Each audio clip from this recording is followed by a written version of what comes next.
Hello, everybody, and welcome back to the Come Play podcast. This is episode 28.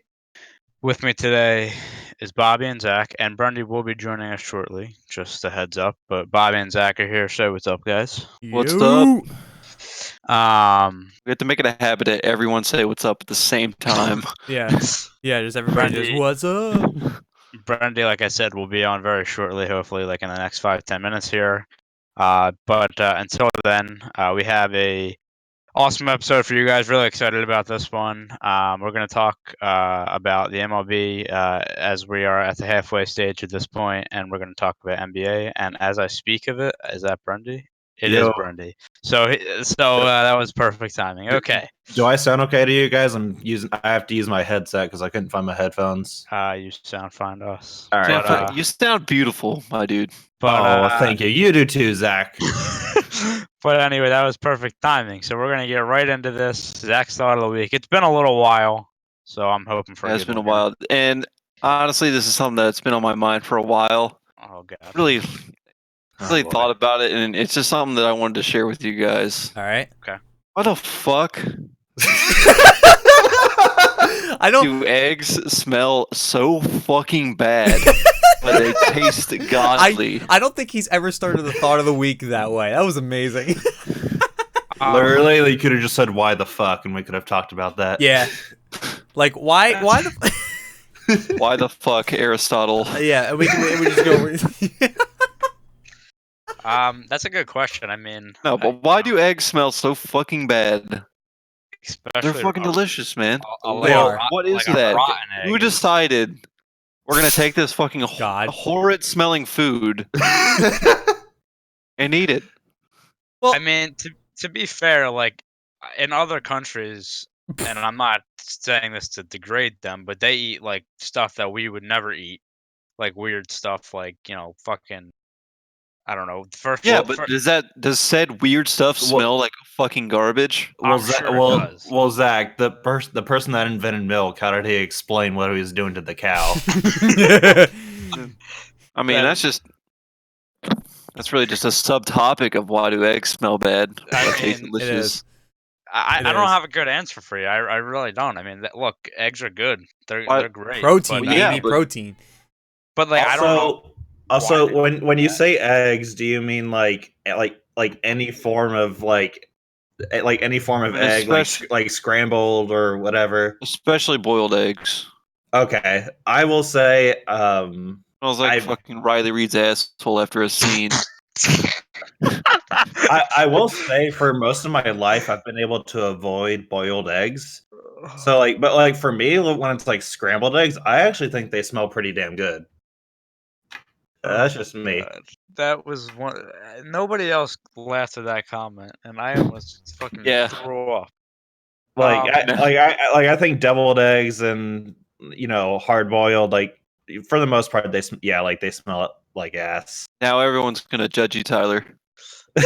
You're the only one that got the comment. We weren't doing that already. I heard the comment. I just chose to ignore it. See, I like deviled eggs and stuff like that, but I don't go around smelling the fucking egg before I eat it. How do you not? How do you so potent? That's what I'm saying. Like, it's.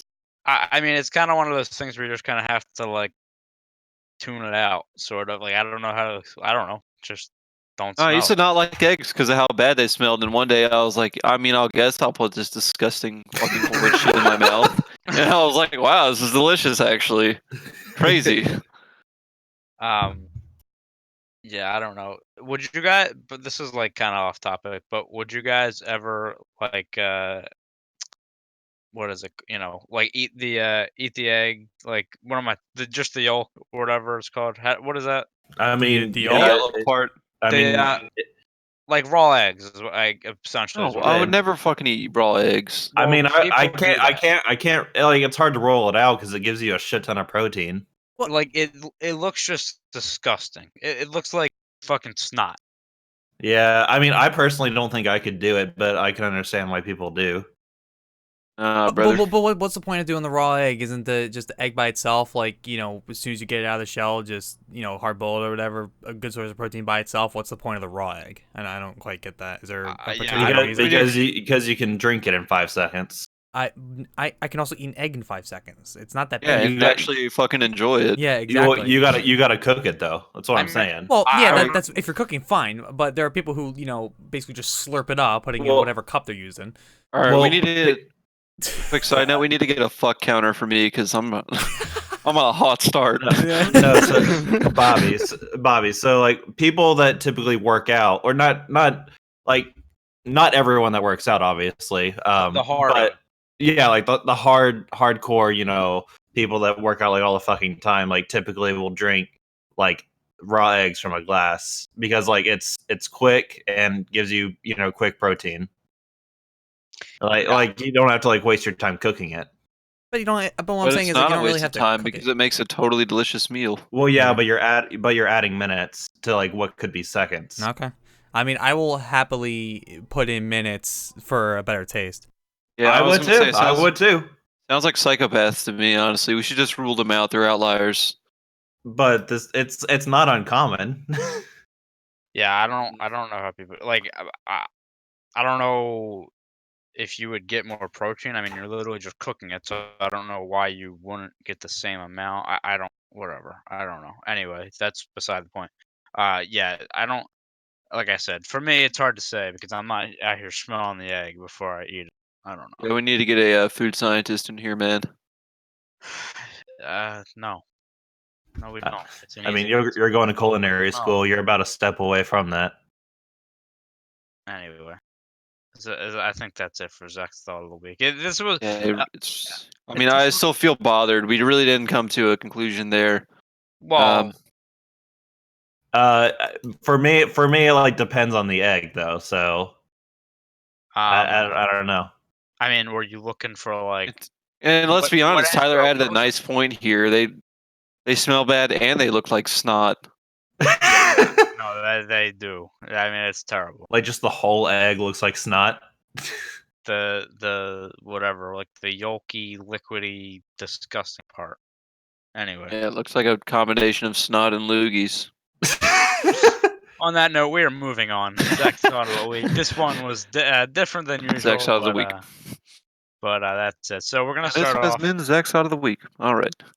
We're gonna start off with a little bit of a quick segment here, but we just wanted to give our thoughts on this because we never talked about it since the game came out. So Crash Team Racing, we have some big fans over here, definitely in Zach and Brendy, and definitely a lot of nostalgia and childhood memories. I myself played this game a little bit when I was a kid. I didn't own it, but I played it a little bit. But we all four of us have the game now, the remastered version. So we just kind of wanted to give our first thoughts. I'll go to Brendy first, and then Zach. Like I said, you guys are the big nostalgia ones on this. So what are your thoughts on the game so far, and how have you been enjoying it? All right, so I'll say, in terms of, like, I'll start with single player and then I'll go into multiplayer.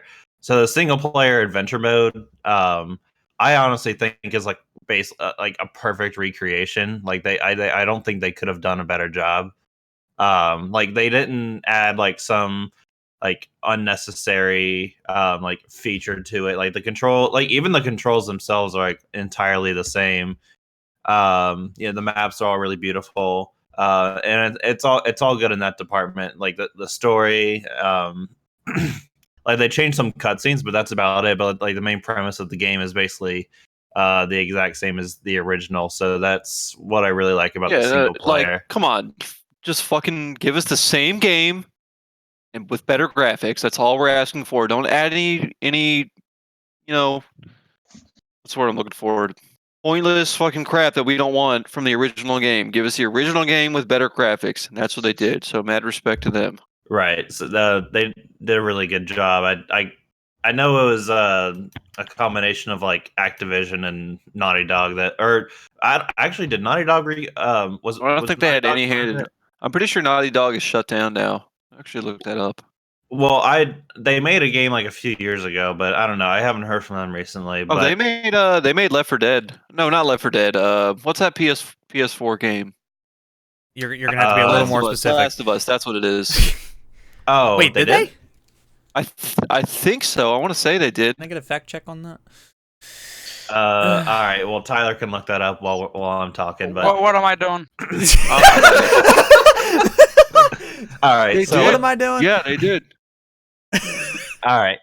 Let me continue. So we have confirmed that they have made the Last of we're Us. looking at what game studio made Last of Us, and was it what was the name of the company again? I'm sorry, Naughty Dog. Naughty Dog.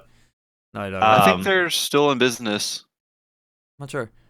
I know nothing Okay, about well, it. I never played the game before this. So. all right. Well, before we get too off topic, but yeah, like that's my opinion on the single player. I think it's like one. I think like for a recreation, like a remaster, like it's probably like about as close to an A+ as you can get. Mhm.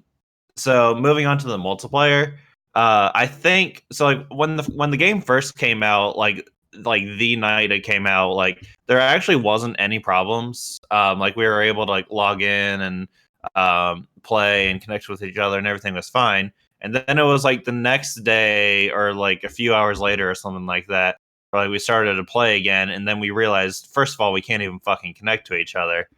And then when we finally got into a race, it was like we were racing against like glitching bots or something like that, and like it was constantly showing that I was in first place or something. Like when there was like 6 people ahead of me, or like there's something really weird going on with the game, and it actually took a couple days for it to get fixed. And I remember specifically, I was hesitant to go back to it, but I mean that's kind of understandable, just because like um just the servers are probably just overloaded or something like Yeah, I don't know that. if they were expecting the hype they received on the game. Yeah, I think more people have played the game than they realized. Yeah, I think they were just kind of thought they were catering to a small audience. They're like, all right, here's a good $40 remaster of a game, you know. And I think a lot of people were thinking they're just gonna like throw it out there and then leave it alone forever. But now Yep. they're actually like doing stuff with the multiplayer. They're making it competitive. Holy shit, guys! Right. Game developers doing things. When do we ever hear Yeah. this? So so just like the story, your the races in multiplayer are actually or excuse me, the characters that you choose actually affect how you race. Like it's actually like the carts and stuff and the characters and the like the only cosmetic stuff they really have is like the outfits for the characters, but everything else like is actually like you kind of have to like make a determination for like certain races almost. Like I'll take my character for example, Pura. She is actually like probably one of the slowest characters in the game, but she has like one of the best controls, which you can use for power boosting, and you won't go all crazy. And you know, Tyler had to find that out the hard way, because Tyler's first character was a character named Dingo Dial, who is basically all speed and like nothing else. Yeah. And Pretty much good for drag racing, and that's it. right. Like maybe the best map you would have is like maybe Turbo Track or something. Something with a lot of straightaways for people who don't understand. Yeah. But so finishing up on the multiplayer though, I think one thing that makes it interesting is just like the amount of shortcuts that are like in like every map. Like there's some maps that don't have any shortcuts, but then there's like some maps that like if you do the shortcut correctly, you'll skip like half the map and you'll end up like in super first place where like no one Yeah. can catch up. Um they actually just recently released like a few new characters, and I haven't looked at the stats at them, but from what I've seen, they appear to be like like a lot of speed and like a little bit of control. But I think I feel like every race we've had since that update though has like it's always been like that green check that's come in first place. Yeah. Well, it's like I don't know. I haven't looked at their excuse me. I haven't looked at their stats, but I wouldn't imagine. I mean, they're any better than the original characters or anything. Like they all seem to be like they seem to make Well, their characters all sort of the same. Well, Like in the, if I'm not mistaken though, like you still like have to unlock these characters though. So it's like the only characters you don't have to unlock are the ones that came with the original game. Right. Yeah, I don't go ahead. know. But I was gonna say, I mean, like it's not like they have, like they'll have a character with good speed and then bad everything else, or they'll have a character with good acceleration and sort of bad everything else, or all together. Like they don't have a character that's like maxed out everything. You know what I mean? So it's not like Right. these characters are better, but yeah, it seems like all the good players that like use them. But you're right because we've gotten into races and like guys, I don't know if they're taking shortcuts or what, but they're winning by like 20, 30 seconds. Like they're Right. in first place, person in second's 30 seconds behind. Like it's insane. Right. Um, And there are some maps that are definitely like better for certain characters. Like I think a map like, I don't know, Papu's Pyramid would probably be good for like a character like Pura or Polar. And Yeah. then a map like Hot Air Skyway would probably be good for like Dingo Dial and Tiny Tiger or something like that. Right. So you really have to like cater to like what exactly the map is going to be. Yeah. Um, and yeah, that's all I have to say about the multiplayer. Zach, you got any thoughts? You covered it all, man. They gave us a game that was untouched except for graphics, which is exactly what we asked for. For some reason, that's really hard for gaming companies to get done. Yep. Like, yeah, here's the game, and let's add all this extra shit you didn't ask for. Do we? So I mean, didn't this game add a kind of progression reward system that wasn't there originally? Yeah, Yeah, they like added Ternion a Grand battle Prix. pass type thing in the multiplayer, which is free, by the way. um, Say. but I guess I wanted to ask. I guess that mechanic was added in, I guess, to future-proof this game, so that it's not just, oh yeah, I'm gonna have this, one night session of nostalgia for $40. Gives you stuff to work towards. I guess, do we think that's why they added that system? And I guess That's part of it. my follow up to that is, do we think we'll see other games get remastered in a similar way, just like this? Well, I was just gonna say, to add to the point earlier, so like they in the sense of like game mechanics and stuff like that, like it's all the same, but they did add some new maps, which you know is fine. Like I mean, it's in my opinion at least, like it's not like anything crazy. I mean, it's not like you have to play those maps, but no, I mean, I think they did a good job with that and added. They added it early. The game has been out for what, less than a month or a month now maybe, and they already are starting to add. I don't want to say DLC because it's not that, but they added another component to the multiplayer experience. And I still think there is some bugs there. It's definitely gotten better from the start, but like I think we were playing like the other night, and on my screen I beat Bobby and the guy behind him by like, you know, a while. And then I go to the leaderboard and it says, excuse me, they beat me. So it's like there still is some bugs there. I mean, I think that's always going to be there with any multiplayer thing, lag and whatever. But no, I think they did a good job, like I said, coming out early and setting the precedent, if you will, of what's going to happen. So I don't know. That's just my thing. I mean, I think it's something that is not going to impact the game too much, and they added it, and it's a bunch of cosmetic stuff. Is really what it came down to for that battle pass thing, similar in the vein of like a Fortnite kind of deal, where it's all cosmetic and stuff like that. So, yeah, I like the addition. I think they're doing a good job there. But like the fall, do we think there will be any other games? And I guess, are there any predictions what games you might see get remastered in a similar way, if any at all? Not in the Crash series. I think It's been Crash basically done getting remastered. Yeah, they basically covered everything already. Like, So the only thing that they could remaster is Crash Tag Team Racing, which actually would be like really dope, but I don't really see that as likely. But then again, I Yeah. didn't see CTR as likely either. But Hmm. you never know. See, Crash Tag Team Racing is a little bit newer. Like, that was kind of like our game that we played like after CTR, which yeah, that was a PS2 game. it was a PS2 game. Oh, the PS2. And the concept of it was actually like pretty cool. It was there wasn't any power sliding, but there's a mechanic in the game that lets you combine your car with like a friend's car if you want. And like so basically like what me and Zach would do is like he would drive and then I would be the character that had like a giant fucking minigun, and I would just shoot people behind us.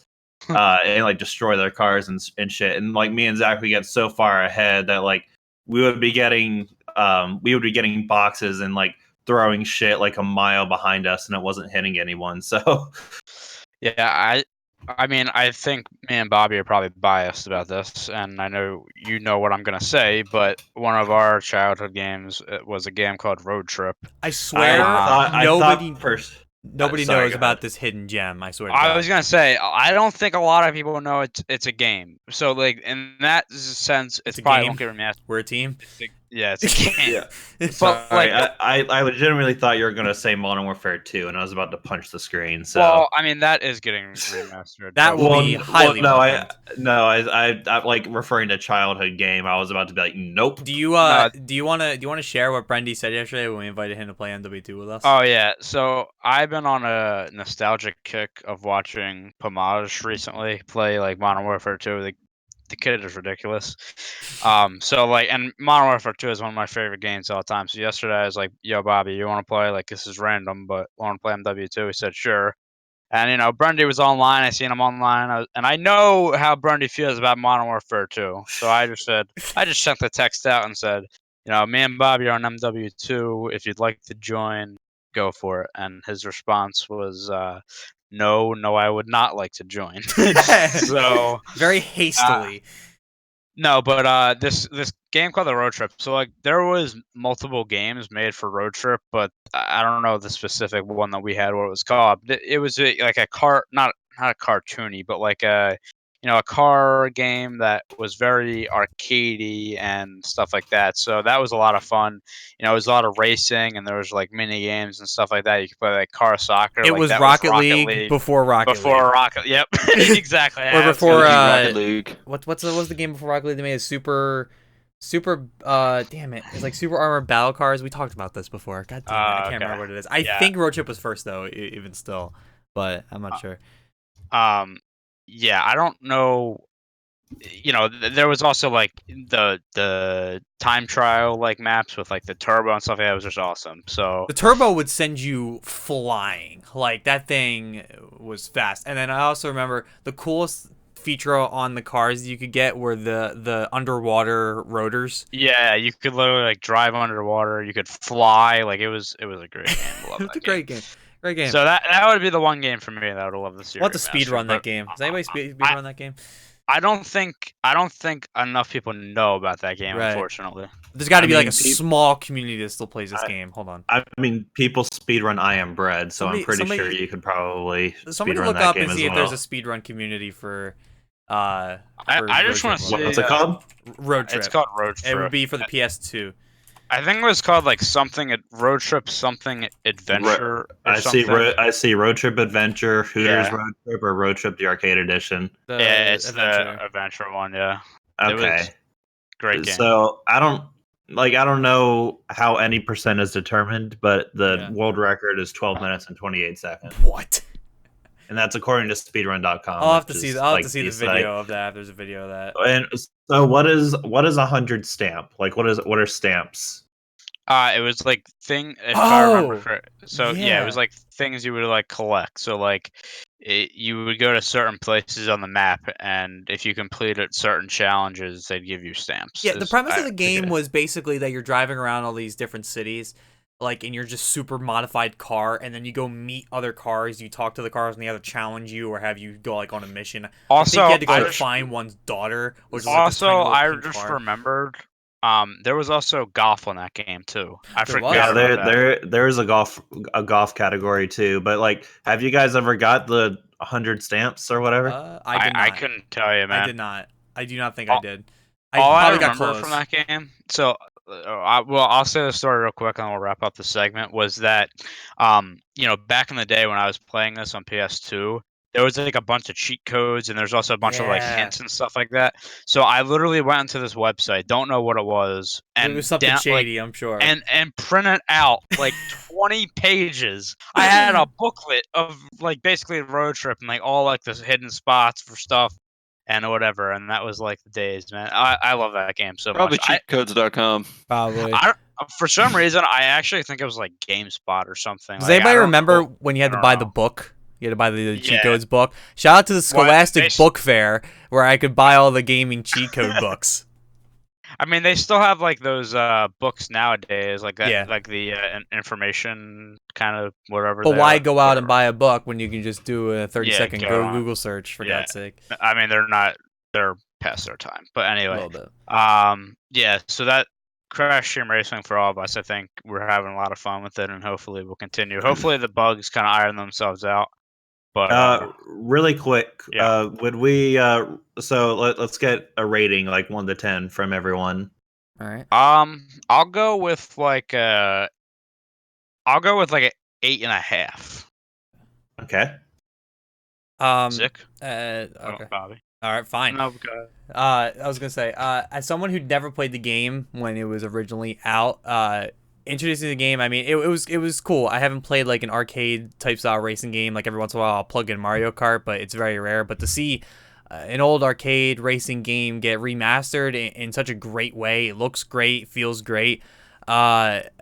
Yeah, I'm enjoying it. I really have to learn how to drift. I'm really enjoying the battle modes more than anything else at the moment, but the races are still fun, especially when playing with you guys. I don't think it's a game I'll invest a lot of time in myself, just to, play by myself, but it's definitely something like I'll play with any of you guys if you guys are on or whatever the hell. So I think I will give it a 8 because I have to figure out the rest of the goddamn controls in this game, and so far it's proving difficult, but I'm having a lot of fun. All right, Zick. I mean, I gotta give it a 10. They literally Damn. gave us exactly what I was asking for. So it's These a 10 two for were me. so I mean, excited for this game they were counting down days in the Discord chat. Yep. Yeah. Dude, Really I would have literally gone out to like buy a calendar, like just to scratch off the days, like, and like have like the date of CTR release just like circled like all over the fucking place. I kind of wish that digital downloads weren't a thing at the moment, just so I could see you two pitch a tent near the nearest GameStop. You guys can get in early. So Would've been a good video. So I'll give it a 9, and the only reason I'm not giving it a 10, Traitor. 'cause you're a no. giant pussy. No. The only reason I'm not giving it a 10 was because I'm actually going to disagree with you, Bobby. I'm not a big fan of the battles. Oh really? And that was actually one of my favorite parts of the original game was the battles. Like it's just kind of frustrating sometimes if like you can literally like run into 20 boxes and like only get like stupid shit like I don't know, like green beakers and like no rockets. I Like feel like that's how it was before, though, because it doesn't want to like keep overloading everyone with missiles. well, hey, back when me and you played, like we would literally just like only put on missiles and like invisible. So They need to so, add I like mean, just a nuclear mode where it's all missiles and all invisibility. It's just absolute mayhem. yeah, if you hit people with rockets 20 times, you get a nuke. All right, that's so yeah. I'll give it a 9. It's 25. Well, I'm being generous. Yeah, I mean it's a good game, and we will continue to play that. But for now, we are going to move on to the main parts of the show here. So we're going to start with the MLB. Right now, unfortunately, we are in the dog days of summer. And the MLB is like one of the only things that's actually going on right now in sports. So the Home Run Derby and the All-Star break were just a few days ago from recording, and we kind of just wanted to do a MLB halfway check-in, kind of see where teams are, where we predicted them, where we're going to be, and looking at stats and stuff like that. And we're just kind of going to go along with it here. So to start off this topic, let's start with a team or the division closest to Brendy and Bobby. We're going to start with the NL East here. Interesting division. As Yeet. of, I will you. say, by the way, obviously we're recording live, but for the after recording, we're recording on July 12th. And as of July 12th, the Atlanta Braves lead the NL East, 54 wins, 37 losses. Love to see it. They have a 6-game lead on the Nats and a 6.5-game lead on the Phillies. So The Phillies the Phillies and Nats are actually playing each other currently. Nats are up 2-0, so nice there little you go. series. So yeah. Just in time. So yeah, Brandy, we'll start with you first. I know, as a Braves fan, you had some stuff to say about the Phillies this before the year, especially with the Bryce Harper signing. How are you finding the year with the Braves and how they're doing? As a Braves fan, I am ecstatic, especially with the rise of Austin Riley to third base. The man's I'm not gonna compare him to like Aaron Judge, but he's like a poor man's Aaron Judge. Like he's like hitting homers out of the park, and like he's not really striking out too often. But he's become like really good in the clutch, and he's been a very solid prospect for the Braves. As well as Ronald Acuna continues to literally tear the cover off the baseball. And if any of you guys watched the home run derby last night, or not last night, A few days ago. yeah, like Ronald Acuna was in it, and like there was like maybe 3 or 4 people up before him, and they were all hitting homers like 410 feet, 420 feet, and like the occasional like 450, 460. But Ronald Acuna was like literally, yeah, Ronald Acuna was literally hitting like 450 plus like every single home run, and like which is so weird because like first of all he's like 17 years old, and second of all like he's got like he's not like a big guy, you know what I mean? Like obviously he's got the power, but I think a lot of what has to do with Ronald Acuna is like he knows where to swing more than anything. Right. Got a nice natural swing.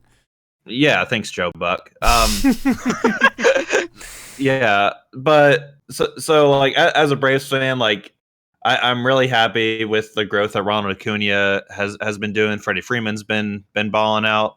The return of Brian McCann, obviously, that's nice to see. And the Braves just have like a really solid like young core, and I think they're going to contend for years. Now let me talk about them Phillies. Well, hold on. I will say really one thing I want to ask you about because what a year for Mike Soroka. How are you feeling about him? I mean, he's got to be rookie of the year up there at least. 9-1, 2.42 ERA. I mean, he's balling out this year. Like how watching him pitch. I mean, how is he being so successful? And like he's been awesome this year. So, what are your opinions on him? Yeah, so Mike Soroka, I'm very, very like that. He was probably like one of the most like deserving like young pitchers to be in the All Star game. So it's glad that he got that All Star selection. That was very nice. But Mike Soroka, I think, is actually probably, and it's hard to tell, like because like the man's only 21. But like I think as of right now, he's probably the Braves' best pitcher. If you were to ask me that a couple of years ago, I would probably say like it was someone like maybe Julio Teheran or what some other kind of maybe even Mike Fultonevich or something like that. But Mike Soroka, like ever since he's made since he's made his debut back in early 2018, but like especially this year, like when he was like competing for a spot in the starting rotation, like he really stood out. And like when he was given the chance, like he's literally never looked back. Like he's taken all of the shortcuts on CTR and like not even looking back. Like that's how far ahead he is. So I'm really happy. I think he would probably like in the playoffs so if the Braves like collapse and like get in like a wild card game or something like that, like he's probably going to be the starter. Yeah. And like I'll say I think this is unlikely, but like if the Braves get in the World Series, he'd probably be like a solid like game 2 or 3 starter. Yeah, he's been awesome. Like I mean, like I said, probably up, if not the leading candidate, one of the leading candidates for rookie of the year. So yeah, it's been awesome for him. But yes, now you can move on to your hatred for the Phillies. I just wanted to add that in there. All right. How about them Phillies? All right. Yeah, Brenny, how about them Phillies? Go ahead. All right. So let me start off by saying Bryce Harper is fucking overrated, and I'm not fucking wrong about that. Like I'm sorry. All right, Like you can hit me with that hot take button all fucking day. No, I'm not. I'm not at the moment. Even though I think you're still a little bit wrong, he is only batting a 253, which for someone getting paid 330 mil. Okay. Well, then you could at least hit me with like the small hot take. Is it sad for me to say that him batting 253 I feel like that's high for him? Yeah. It's on par for what we were looking at when we were doing our hot take episode, and that was one of Brendy's hot takes or was it the hot take episode? Whatever he said that he thought Bryce Harper was overrated. It wasn't the hot take episode. It was MLB season preview. Got it. Okay. I remember. So we were looking about that. I remember looking at his stats while he was saying this because I thought he was batshit crazy. No pun intended. But 253, from my understanding, is pretty on par for him. I mean, maybe a little higher than usually, but that's pretty on par for him. Well, for what he's getting paid for, he should be better. I know. I'm not disagreeing with that entirely. I'm not disagreeing with that at all. So I will save you the hot take button on this one, just for the simple fact that I still believe he's still one of our better hitters, statistically speaking. He's still one of our better hitters. He's not the $330 million man yet, although I am completely confident in his future upside. So that's just me. I just want to say before you continue, I said this also in the MLB season preview, and I don't know if I got any laughs or something from it, but I said before the season that Andrew McCutchen would be the Phillies' best outfielder this year, and unfortunately he's out for the year now with a torn ACL, but up to this point he was. So I just wanted to add that in there. He is the most welcome addition to the Phillies in quite a while, besides Harper, obviously. The funny thing is, like, McCutchen is still technically only on the 60-day disabled list. Yeah, but he's done. Yeah, he's still batting better than Harper. Yeah, so I will say, like, if McCutchen was healthy, I think the Phillies would definitely give the Braves a run for their money in the division. But other than Harper, in terms of I'm looking at their entire roster right now, but it's just what else do they? I guess I'll ask this to you. I'll ask this to you, Bobby. It's what exactly, other than Scott Kingery and Bryce Harper, do? Well, okay, but why are they not producing results? Is what I'm wondering. I don't think it's entirely on hitting, honestly. So you think it might be a bullpen problem? Oh, I mean, let's look at their pitching for a second, just statistically speaking. So their top pitcher, who has actually pitched, started more than 3 games, is Aaron Nola, and I'll get to Arrieta in a second. But Nola's pitching with a 3.74 ERA currently, with 19 games. I think he's 19 games and then an 8-2 record. So he's got an 8-2 record, and you got other guys up there like Neris. I don't know much about most of the bullpen, but Neris and Hammer are up there, but they are only 1-3 and 1-0, so I don't think they're worth mentioning. But Nola's one of our star pitchers. He's gonna be he's still the top big name pitchers. So there, Jake Arrieta is 8-7 with a 4.67 ERA, and he's hurt. So I haven't followed up on the story that came out the other day, but they were talking about how he has some bone spurs in his arm or something like that, and they were going to see if he required surgery or not to kind of, I don't know if it was going to end his season or not. I really don't know how bone spurs entirely work, but the idea was basically seeing if he can outlast the rest of the season with these bone spurs, or if he's going to need to get surgery now for, just to let him improve later on next season. But I mean, and you watch the games. And that was as of July 7th, by the way. Yeah, that was a bit ago, and I don't know what the follow-up, or if there even was a follow-up, since there hasn't been one yet. Okay, and I haven't heard anything. So he's pitching hurt, and he's supposed to be the other guy right there alongside Aaron Nola. And you got other guys like Velasquez, who are 2-5, which he should definitely not be, with 4.63 ERA. I think there's some bullpen problems. I think, and even you can take the series with Atlanta, for example, we fall apart after the 5th or 6th inning. It's ridiculous. This is such a typical Philly thing. Not even just the Phillies. This is the Flyers. This is the Sixers. This is the Eagles. Just we get going, we get hot, but we're so streaky, it just dies. It just straight up dies, and it can happen in the middle of a game. And I think the series with Atlanta definitely showed that.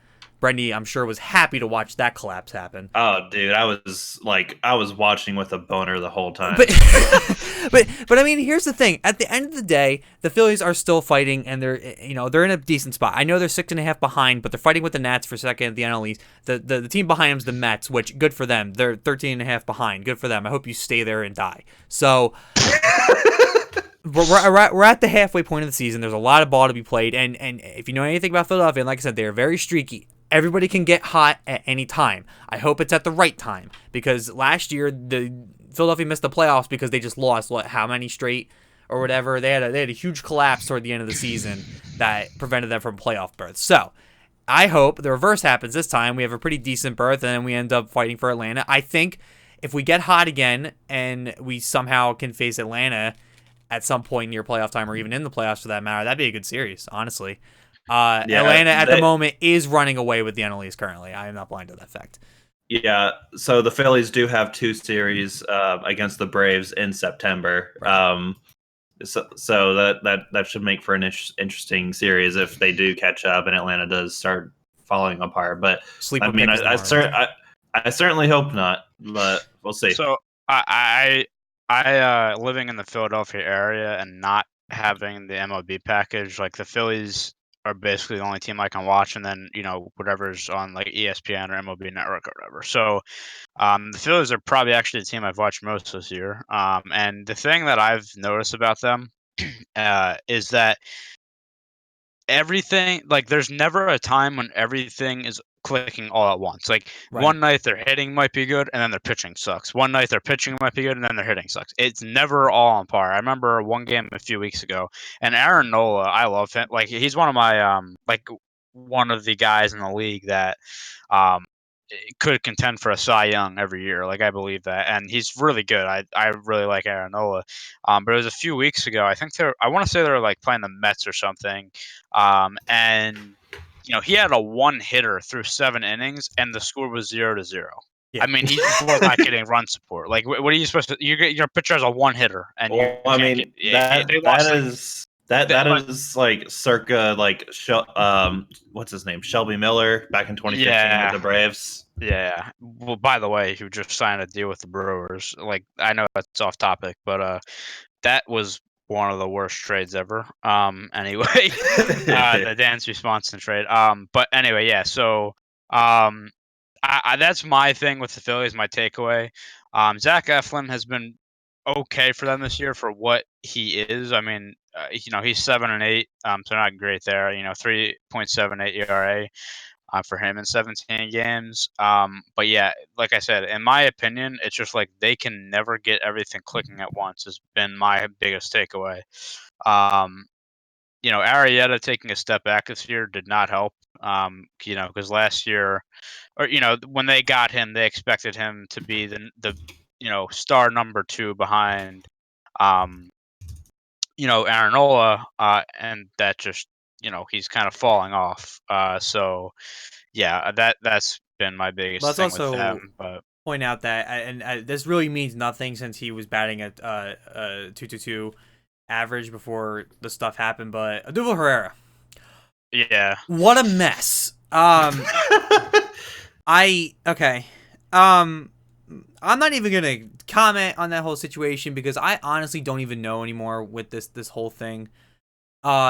He was brought to court for domestic violence charges, but it never went to court. It went to court, but the charges got dropped. But I think he's out for the rest of the season because of the MLB's policies.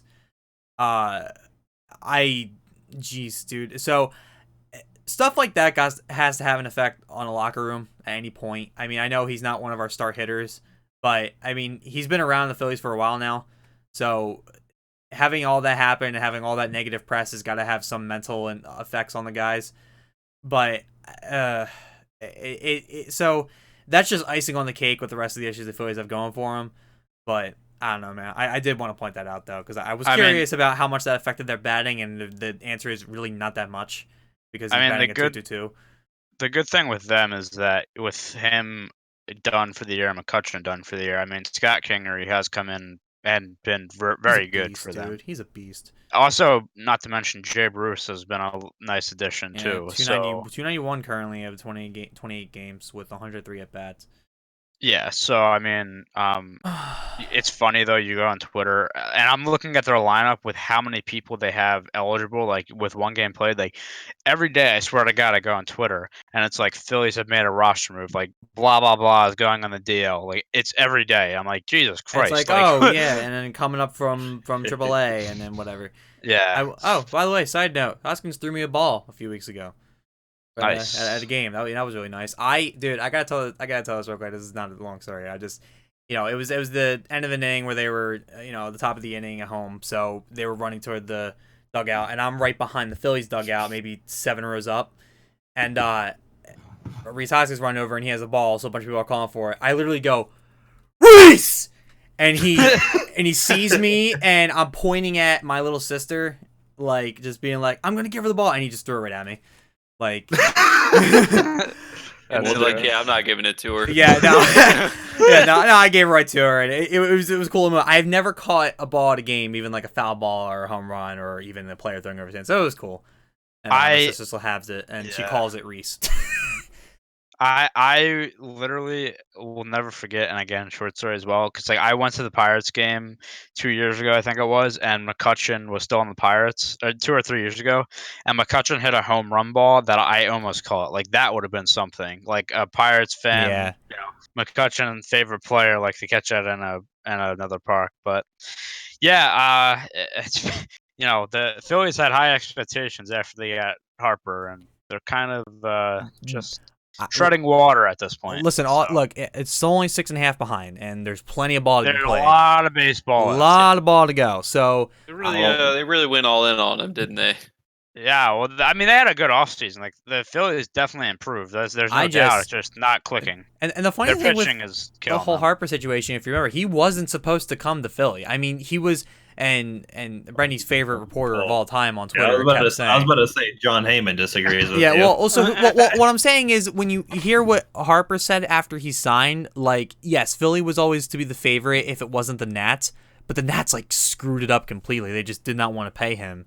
So Philly did. Yeah. Well, neither would I. Well, I know neither would you because you have a very dissenting opinion on Bryce Harper, and that's completely fine because when I look at statistics, I can't disagree with you. This is the same thing that I keep talking about with OBJ. I seriously thought, and still kind of do, OBJ is the most overrated wide receiver in the NFL, but when I look at his statistics, but when you look at statistics, he's really not.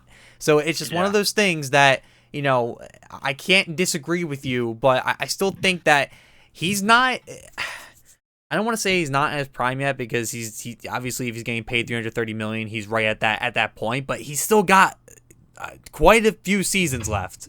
So I would say, doesn't he have a super long contract? He has a 13-year contract, and this is his first season of it. And he's not getting the rest of his career. Like, yeah, well, that's what I'm saying is like, and seriously, with a guy like him, I wouldn't be surprised if he has a lot more positive upside than what we're seeing currently. You might start seeing some better seasons out of him 2 to 3 seasons from now. Who knows? Or he could completely collapse, and then I'll have to, I don't know, buy Brendy a pizza or something like that for being right about it. But I don't know. I don't know. Hey, I'm still confident. I gotta get one on his own. Hey, I already took an L and got you a pizza one day. Yes, so you did. Yes, you did. I'm not even going to go further on that. Yep. We will we'll move on to the next division that I am close to, and one that's very interesting this year because of how bad everybody is. That is the NL Central. We will start with the Pirates. That's my team, of course. I just want to say, so the Pirates lost. The Pirates lost to the Cubs today. So this is the NL Central as of right now. Your division leader, Chicago Cubs, are 5 games over 500. In second place, the Brewers, 3 games over 500. Then you got the Cardinals at 500. Pirates are 2 games under, and Cincinnati is 5 games under. So that's kind of funny. It's like it's a competitive division, but not in the way you would think. It's like watching a D2 beer league. Oh yeah, it's competitive, all right, but it's not top tier. Muppets. Yeah. So the Pirates are 2 games under 500 and are 3.5 games back of a division lead. Like that's insane. But I was telling these guys because we were talking about this the other day. Like, this is kind of weird because I would say the past like 5 years or so, the NL Central, in my opinion, has been one of the best divisions in baseball in terms of like the top heavy teams, because you've had like Milwaukee and Chicago who have been battling it out, and St. Louis to a certain aspect too, for maybe the past 2-3 years. But before that, like Pittsburgh was actually the best team in the NL Central, or the second best behind the Cardinals. So like it's always been very top heavy. This year everybody sucks equally as bad, so that's something. But for the Pirates, I mean their standout star, I mean one of the best players in baseball right now, Josh Bell, has had an amazing breakout year. Made it to the home run derby, and unfortunately lost to Ronald Acuna Jr. Even though he had a ton of home runs. He had 18 home runs. I can't believe that made him lose. But anyway, yeah, I mean he's had an incredible year, bringing up his stats now. He actually broke a record for the most extra base hits before the All-Star break for the NL like last week, so that was pretty cool. But his slash line is absolutely ridiculous this year. So his 2019 stats, he has 342 at bats, 69 runs. That's real nice. 102 hits, 27 Very home runs. nice. 27 home runs, 84 RBIs. He's batting 298 with an on base of 372 and an OPS of over 1.013. So he's had an incredible year. Like I said, this guy came out of nowhere. I shouldn't say out of nowhere. He's been one of the Pirates' bigger prospects for a while. But for the past couple of years, it's been looking like, oh, he actually might be like a bust. That is not the case this year. He has come out to play, which is awesome to see. I mean, last year, just to compare his stats, he only had 12 home runs last year, and he batted 261. And yeah, the year before that, he batted 255. So, he's come a long way. He's had an incredible season. So that's been awesome to see as a Pirates fan. And yeah, I mean the other players for them that have really stepped up is they've had a lot of rookies come out of nowhere. Brian Reynolds. Um, I don't think he'll get the recognition because he's on the Pirates, but this is a guy that also could be up there for Rookie of the Year. This is a guy that we got in the Andrew McCutchen trade, so at least that somewhat fucking worked out because that trade made me very sad. But he is currently batting. He has 224 at bats and is currently batting 339 in his first season, and has 7 home runs and 33 RBIs. He's just a very good all around player. So it's been nice to see him. But like I said, probably won't get the recognition because he plays for the Pirates. I guess the Pirates' biggest problem right now is their pitching, which I feel like you can say that for about 75% of the teams in the league. Well, I mean, it depends on like what aspect of pitching. It's like for the Braves, like it's mainly their bullpen, but the Pirates, to start the year, it was definitely their bullpen. No questions asked. Their bullpen was literally the worst in the fucking league. It was so bad. Their problem right now is their best pitcher has been out for a long time. Jamison Taillon has been out for essentially like most of the year, which sucks because I mean he's our number one and our ace for sure. So that's been terrible. Chris Archer is the most overrated bum I have ever seen in my fucking life. This guy gives up home runs like it's his goddamn job. He had and he was like starting the season, like he was like expected to be one of the better. I mean he was yeah. But he was expected to be one of our better pitchers, and that has not happened. Yeah, he gave. Sorry, I don't mean to interrupt you, but like I remember he was pitching against the Braves, and he faced like 5 batters in a row, and those 5 batters hit 4 home runs. Yeah. Yep.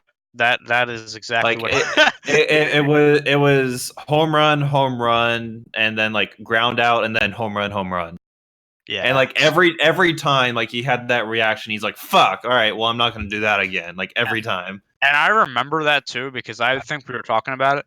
It wasn't like he was making good pitches that were getting crushed. He was throwing them right down the fucking middle. What are you doing?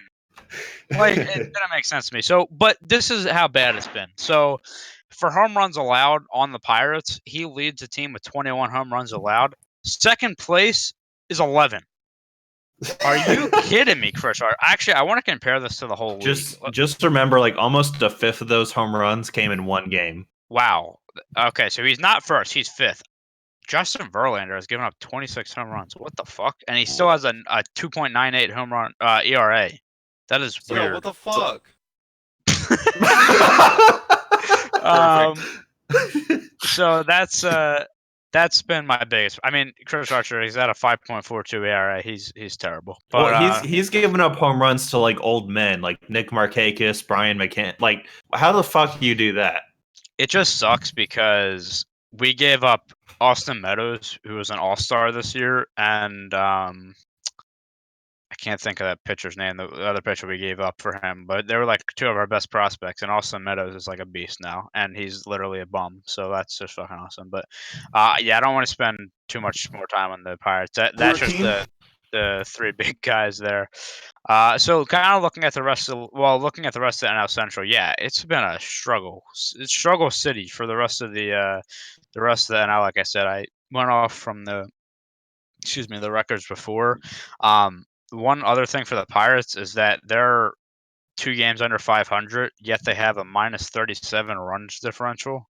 And the Cincinnati Reds are 5 games under 500 and have a plus 27 runs differential. So that's a little weird. I will say, like, there was the Pirates either like win close games or get blown out. Like they lost like 2 games in a row back to back 10-0. So yeah, that's gonna basically kill your run differential. But anyway, let's I guess we can move on to another division here, or another team. I guess let's go up to Boston. They're 49-41. But coming off a World Series and the team that they have, you'd expect them to be better. They're 9 games back of the division lead, with the Yankees up there and the Rays above them. You're in serious. I mean, right now they are not in a playoff spot, which they're only 1 game back, but still concerning. What the hell is going on with Boston is my question, because like I said, you expect them to be one of the better teams in the league, but that is not happening. I don't know. I mean, I will say this: that division is crazy. Well, the top half of it is, and then you got fucking Baltimore. Hold on. Let's talk about Baltimore for a second. I'm having to hold myself up because this is literally crazy. So they're 27-62. I can't say that is surprising. What is surprising? Minus 165 run differential. Jesus Christ. Are you fucking kidding me? They can't score. I mean, I pointed out that they do have a top 300 hitter who's doing pretty good, but he's just hitting singles. Like, he's not doing anything else. That's all they're doing. They're getting on base, sorta. Run differential is one of my favorite stats, if you can't tell, because it tells a big story, and holy shit. Minus 165, you gotta be kidding me. Anyway, I just I needed to point that out for a second. But yeah, going to Boston, they are struggling, to say the least, this year. I'm looking at their overall team average. They actually lead the league in average, which is interesting for them being where they're at. I guess it's their pitching that's struggling. Like, I don't even. So I'm trying to figure this out as we go as well. They don't have any stars. They have no one leading that team. I mean, their ERA is pretty bad. I mean, it's 4.59 overall. But all right, time for rebuild for the next 5 years. No way. I mean, if there was a salary cap, yeah, sure, but there ain't no salary cap. They'll just pay the next big free agent, and he'll make it all happen. Nah. I don't know, man. It's just I put this on the topics to talk about because I don't watch. I watch more NL than I do AL, so it's just interesting to see that they are really struggling. Like I said, I mean that might be that division, but I mean that's don't give Baltimore excuses, please. Don't give them any excuses. Baltimore is gonna be the World Series champions next year. You heard me. No, I'm kidding. Hold on. You deserve no, a thing for that. That was a total joke. No, it came out of your mouth. Real quick though, on the thing of Baltimore, like, do we see them turning it around in like the next 5 years? Because like, I'll be honest with you, I don't. No.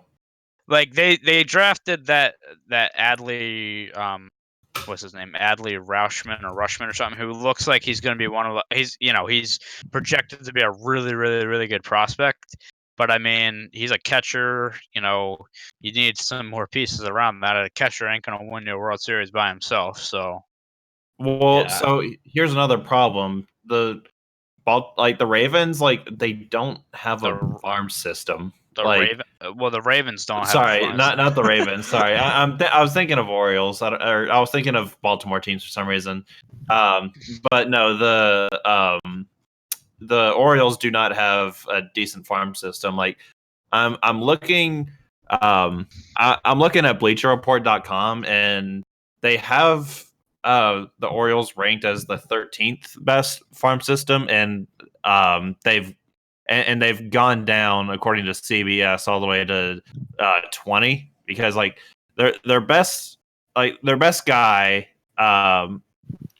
you probably mentioned earlier, but also like they don't have like anyone that's like in position to like get up to the next level. Like that they're like they have one guy in like the top 10 that's in AAA, and like it's unlikely that he's getting promoted anytime soon. Right. Um, It's so it's crazy too, because like you'd think like trading Machado to the Dodgers, you'd think like they'd get a haul on that, or at least maybe they thought they got a haul, but yeah, and I don't understand, like, trades in baseball are so weird, because like I feel like a lot of times like the trades for like superstars like often results in like just receiving like a bag of chips or something like that. It's like yeah, I feel like the prospects, like they never pan out, or it's just like some guy you've never heard of and like will never hear of. It's like I don't understand. I feel I like mean, baseball prospects are harder to gauge, oh, for sure. like because I mean the farm system in baseball is I feel like a lot more. I don't know what's the word I'm looking for. Like I just feel like there is an abundance of players in baseball. Like there's so many. and There's so many they never leagues. talk about like the first overall pick. It's not as hyped up as like the NBA or the NFL. I mean, I feel like it's the same story every year. Like the first round of the MLB draft, you look at it 10 years later, maybe 7 guys come out and are really good, and then the rest like never make it to the MLB, and then you'll have the guy in the fucking 44th round that makes it and is the best player in the league. Like it makes literally no sense. Yeah, I will say baseball prospects, yeah, for sure. It's so hard to gauge who's actually going to be good. Yeah. And I don't know why that is. I don't know if it's the abundance of players or if it's just.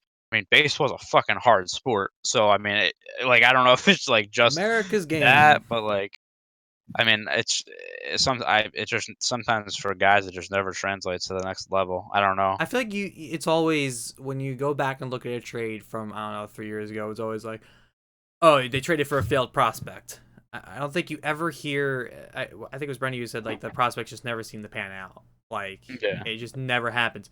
And I don't know. I feel like draft picks, when you trade somebody for a couple first rounders, I don't think they're worth much.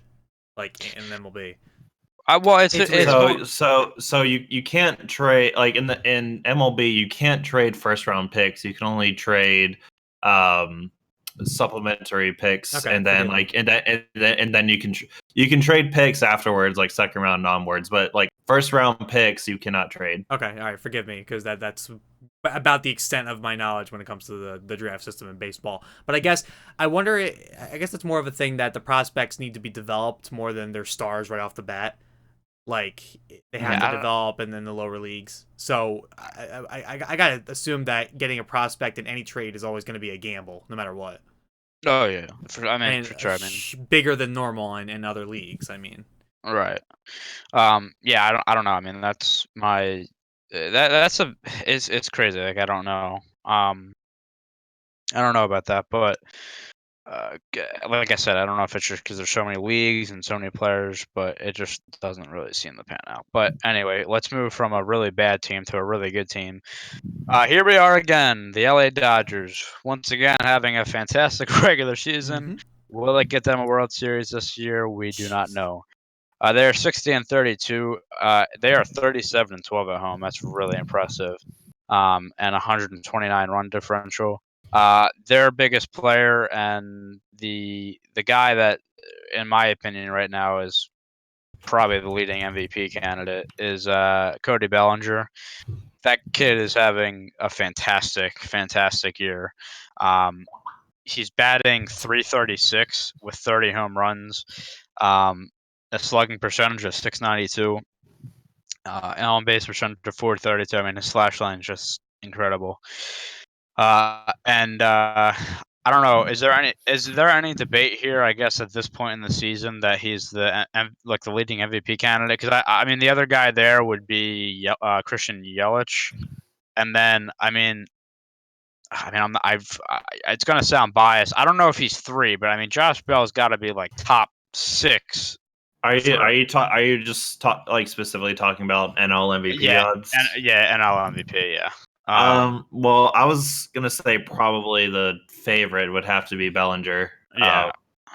I'd probably say it would be Bellinger, Yelich, and then Bell, maybe a distant third, and then maybe even Freeman you could throw in there, and then Arenado. Yeah, I think Bellinger definitely is number 1 right now. I mean, this guy, it's so weird to me though, and maybe this goes along with the Dodgers struggle, or I say struggles. I mean, they made it to the World Series, twice now, just have lost. But this guy last year in the playoffs, I'm watching him, and I know he's good, but he strikes out 3 out of 4 times. I'm like, what's happening? And then he comes back this year and he's absolutely incredible. He's got 71 RBIs as well, 54 walks. He's just doing everything. I mean, he does have 56 strikeouts, which is a lot. I mean, it's not terrible, but it is a decent amount. But I mean, it's the same thing for them every year. It's like they have these amazing regular seasons, and then they get to the playoffs, and all hell breaks loose. A guy for them that has really stuck out this year, though, been their best pitcher, and his name is not Clayton Kershaw. And I know this guy's name, but I know I'm gonna say it wrong. Oh, okay. What? Nothing. Go ahead. I was gonna say it's Hyunjin Ryu, I believe is his name. Sorry, I was thinking of someone else. No, Ryu, incredible season so far. He's 10-2 with a 1.73 ERA and a WHIP of .91. That's incredible. Him himself might be, one of the leading Cy Young candidates this year. Clayton Kershaw, I mean, he's 7-2. The ERA is 3.09. So I mean, it's still good, but for his standards, not great.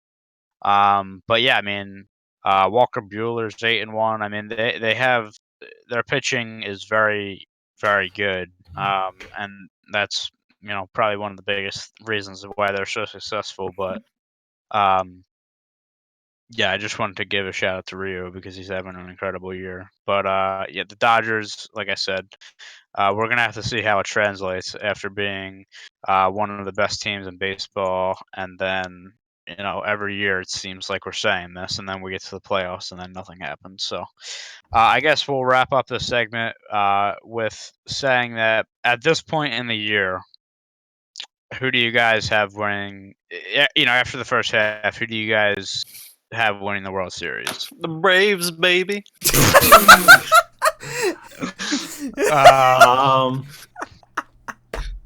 That's a tough one. I'll need to take another look at the American League standings just because I don't I'm basically National League. Boy, I provided them for you.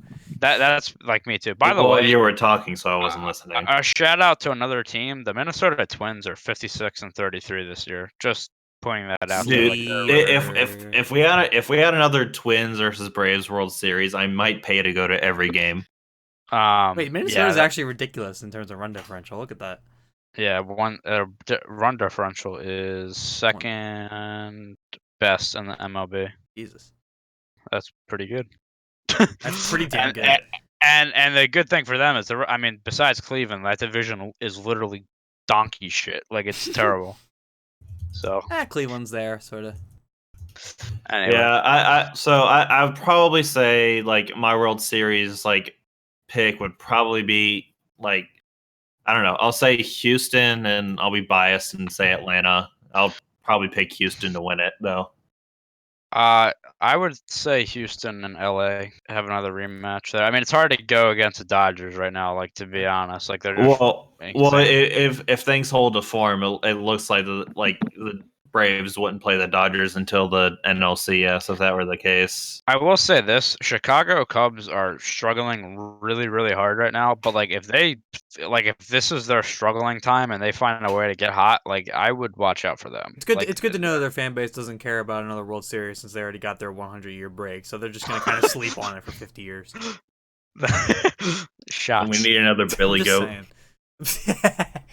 Yeah, I don't know. I feel like it's the same teams every year that we always talk about with the World Series, which are, you know, the whole thing about baseball. But yeah, I mean, I would say the Dodgers are definitely the favorite for me right now. With that, we will wrap up the MLB segment of this podcast. I will say, I want to add one more thing. I'm sorry. The MLB Home Run Derby was absolutely fucking insane. That was probably one of the greatest. That was definitely the greatest home run derby ever. What the hell happened? So Vlad Guerrero Jr. ties the record for the most home runs in the first round. And then, you know, after all like the overtime and stuff like that, he ends up hitting 40 in the second round. The lowest home run total in the first round was 13. Which is usually good enough to win it. If the baseballs aren't juiced, like if they weren't juiced as hell, I don't know what the fuck's going on. But I just wanted to add, yeah, that home run derby was really fun to watch. MLB uploaded the final round, I think, onto YouTube, so it's on my watch later list since I couldn't catch the actual derby. So I'm gonna have to sit down and watch it. Literally insane. Like like I said, the best home run derby. The semifinals were probably like definitely better than the final was, but that was also because Vlad was probably tired as fuck. But yeah, I just needed to add that. Anyway, so that is it for the MLB. Hoping for a good second half for my Pirates. Because this is the Pirates MO. They're good. They're like at 500 at the trade deadline, and then after the trade deadline, plummet season. So we'll see what happens, and for the rest of the league and the Phillies and the Braves as well. But for now, we will move on to In Case You Missed It. Brendy, go ahead.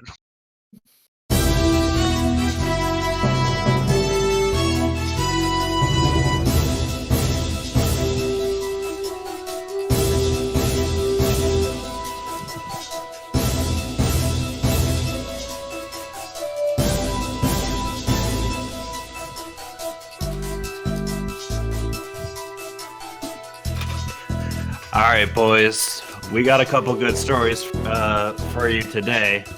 Are we just gonna play Bobby? this forever? Yeah, if Bobby will stop playing the fucking I music. think we should still make playing? that about 10 minutes longer. Wait, is this still playing? I thought I was completely muted on my thing. Did you guys still hear it? Yeah. Oh, sorry. My bad. My bad. All right. So we got a couple good stories for you guys today. So Zach, let me ask you this question. Oh boy. Let's say you're a pilot, and like Holy shit! Watch out. So let's say you're a pilot, and obviously, like when you're flying a plane, you have that like aircraft contrail that like follows you. Oh God. What would you try to draw in the sky? Oh, I'm curious. Jesus. That's the Atlanta Thrashers logo. Dude, Dude, you'd be dizzy as fuck. Oh, God. Okay. In detail. So, You so see why some did liquid confidence? why exactly did I ask that? Well, so some U.S. Air Force officials were, flying around, doing some. They're doing some series of tests, like while they were, flying their planes. One of them decided, and I get apparently this was accidental, but one of them decided, I'm gonna draw a giant dick in the sky. That is not accidental. It is impossible to do that Yeah. accidentally. No way. So I'm Drew gonna dick. I'll link you guys the articles from the Huffington Post. I want you to Oh my God. I want you to open the article and like don't even play the video, but just like pause the video, like have the video pause in like the first like second and just see like okay. Maybe this that, is like, intentional. so like I don't know. see like what that looks like a giant dick. A lot of girth to that one, which is why I'm saying it's Okay. pretty unintentional. I will Girth Brooks. yeah. So according to the article, so things came to a head after numerous social media posts pointed out the resemblance of the contails to the male sex organ. Because Huffington Post obviously has all the ethics in the world to not say dick. Obviously. So base spokesperson Becky Hayes told the Arizona Republic that leadership of the 56th Fighter Wing has reviewed the photos and flight audio to determine the shapes were made unintentionally. You have to imagine, like, if they're listening to the flight audio, like they're probably like listening and be like, I'm gonna draw a dick. Yeah, that's what I was just thinking. Can we get their black boxes out of those planes? Like, I'm just thinking of how, like, if they did hear audio, it's like, hey, Brian, watch this. Like, I'm gonna draw a dick. I like the idea of if it was a plane where you have like a co-pilot in there too. I just feel like you reach back and like tap him on the shoulder. Hey, Brian. Hey, guess what? I'm gonna draw a dick. And then you gotta wonder if Brian is one of those good teachers. No, stop, Scott! Don't do that. Yeah, that's why it's like so shaky. Cause like he's like trying to like take control of the plane. The co-pilot's trying to actually eject out of the bottom. That's why he's like. Yeah. Imagine if you get onto a commercial airline and the pilot's like, "Oh, the weather's looking good. On the way to Baltimore today. Today we're gonna be drawing dicks in the sky." Actually, I think Zach had a tweet about a plane going from Atlanta to Baltimore that he was freaking out about. I don't think he wants the plane even turning left a couple degrees at this point. There was a video that Zach tweeted out about there was a Atlanta to Baltimore flight where the one engine caught on fire mid-flight. No. So Look at that. Yep. Yep. Like, I will continue to fly because that's just the easiest way, but that shit scares the fuck It legitimately is the safest way to travel, though. Like It scares me because I take that flight like twice a year, probably. Yeah. Atlanta to Baltimore Delta, like that's the flight. The crashes scary. don't happen as much as it appears to. Like there are it's hundreds just of flights every day. Yeah, it is true though. Like that is the safest flight, like the safest traveling thing. I mean, it happens once. The chances of it happening are very low, but the problem is when it does happen, obviously it's Everybody aboard is fucked. It's like you literally have like no shot. But statistically, like getting in a car crash is much more likely than that. But yeah, no, I don't know. No. I would not do well. I've been on flights with really, really, really bad turbulence, and that shit alone is scary. And like, imagine a fucking engine blowing out. I've said this before, and I will say it again. I'm sure Tyler will agree with me. Fuck the plane that we were on for going to Disney World a few years ago. That we were both on. Sardines. Yes. And they're like sardines, man. And it was like I swear it was like one of those planes where it's like, okay, you got up in the air and there's turbulence and then like all the lights are flickering and shit. You think you're gonna die. Like it wasn't a fun experience on that plane. Our school couldn't pay an extra fucking couple $100 to get us a safe flight. I will. I mean, it was a relatively safe flight. It wasn't the most comfortable and didn't feel that fun, but plane tickets are expensive though. So I mean, the way it was, I can't complain. Yeah, I really You know. can't complain. I'm sure I would probably take the cheapest flight possible, even if that's on some plane from the 50s. Who knows? We were hitting turbulence, but I mean, we thought we were hitting turbulence, but maybe our pilot was drawing a dick. You never know. But here's the thing: you're on a plane and your pilot and your captain comes over and is like, "Hey guys, we're at a delay landing. We're told to stay in the air for a while. Do you guys want to draw a dick while we're up here?" like that's the only time I feel like I'd be like, "Oh yeah, sure, cool." Zach would be cheering the captain on the entire time. Are you kidding me, dude? If that's the type of pilot I have, I'm in first class and I'm wasted. God, you're gonna take him out for a beer after that one. If we survive. Yeah, if we survive, of course. Oh, guys, yeah, sorry, I forgot to tell you. I don't have enough fuel for that. And I didn't realize until I started drawing. So, do we finish the drawing or do we declare an emergency landing? Your choice. Can we get a? We'll pass out some note cards. You guys write your vote on the back. You have 2 minutes. You can't just draw half a dick. Like You gotta finish the drawing. Obviously, you gotta. It's for the greater good of the people. And, you know, air traffic control. It's a stressful job, and they're watching you down there. Why not give them some entertainment? Right? It's a very stressful job. Why not? Shout out to our boys in ATC. And oh my god. Anyway.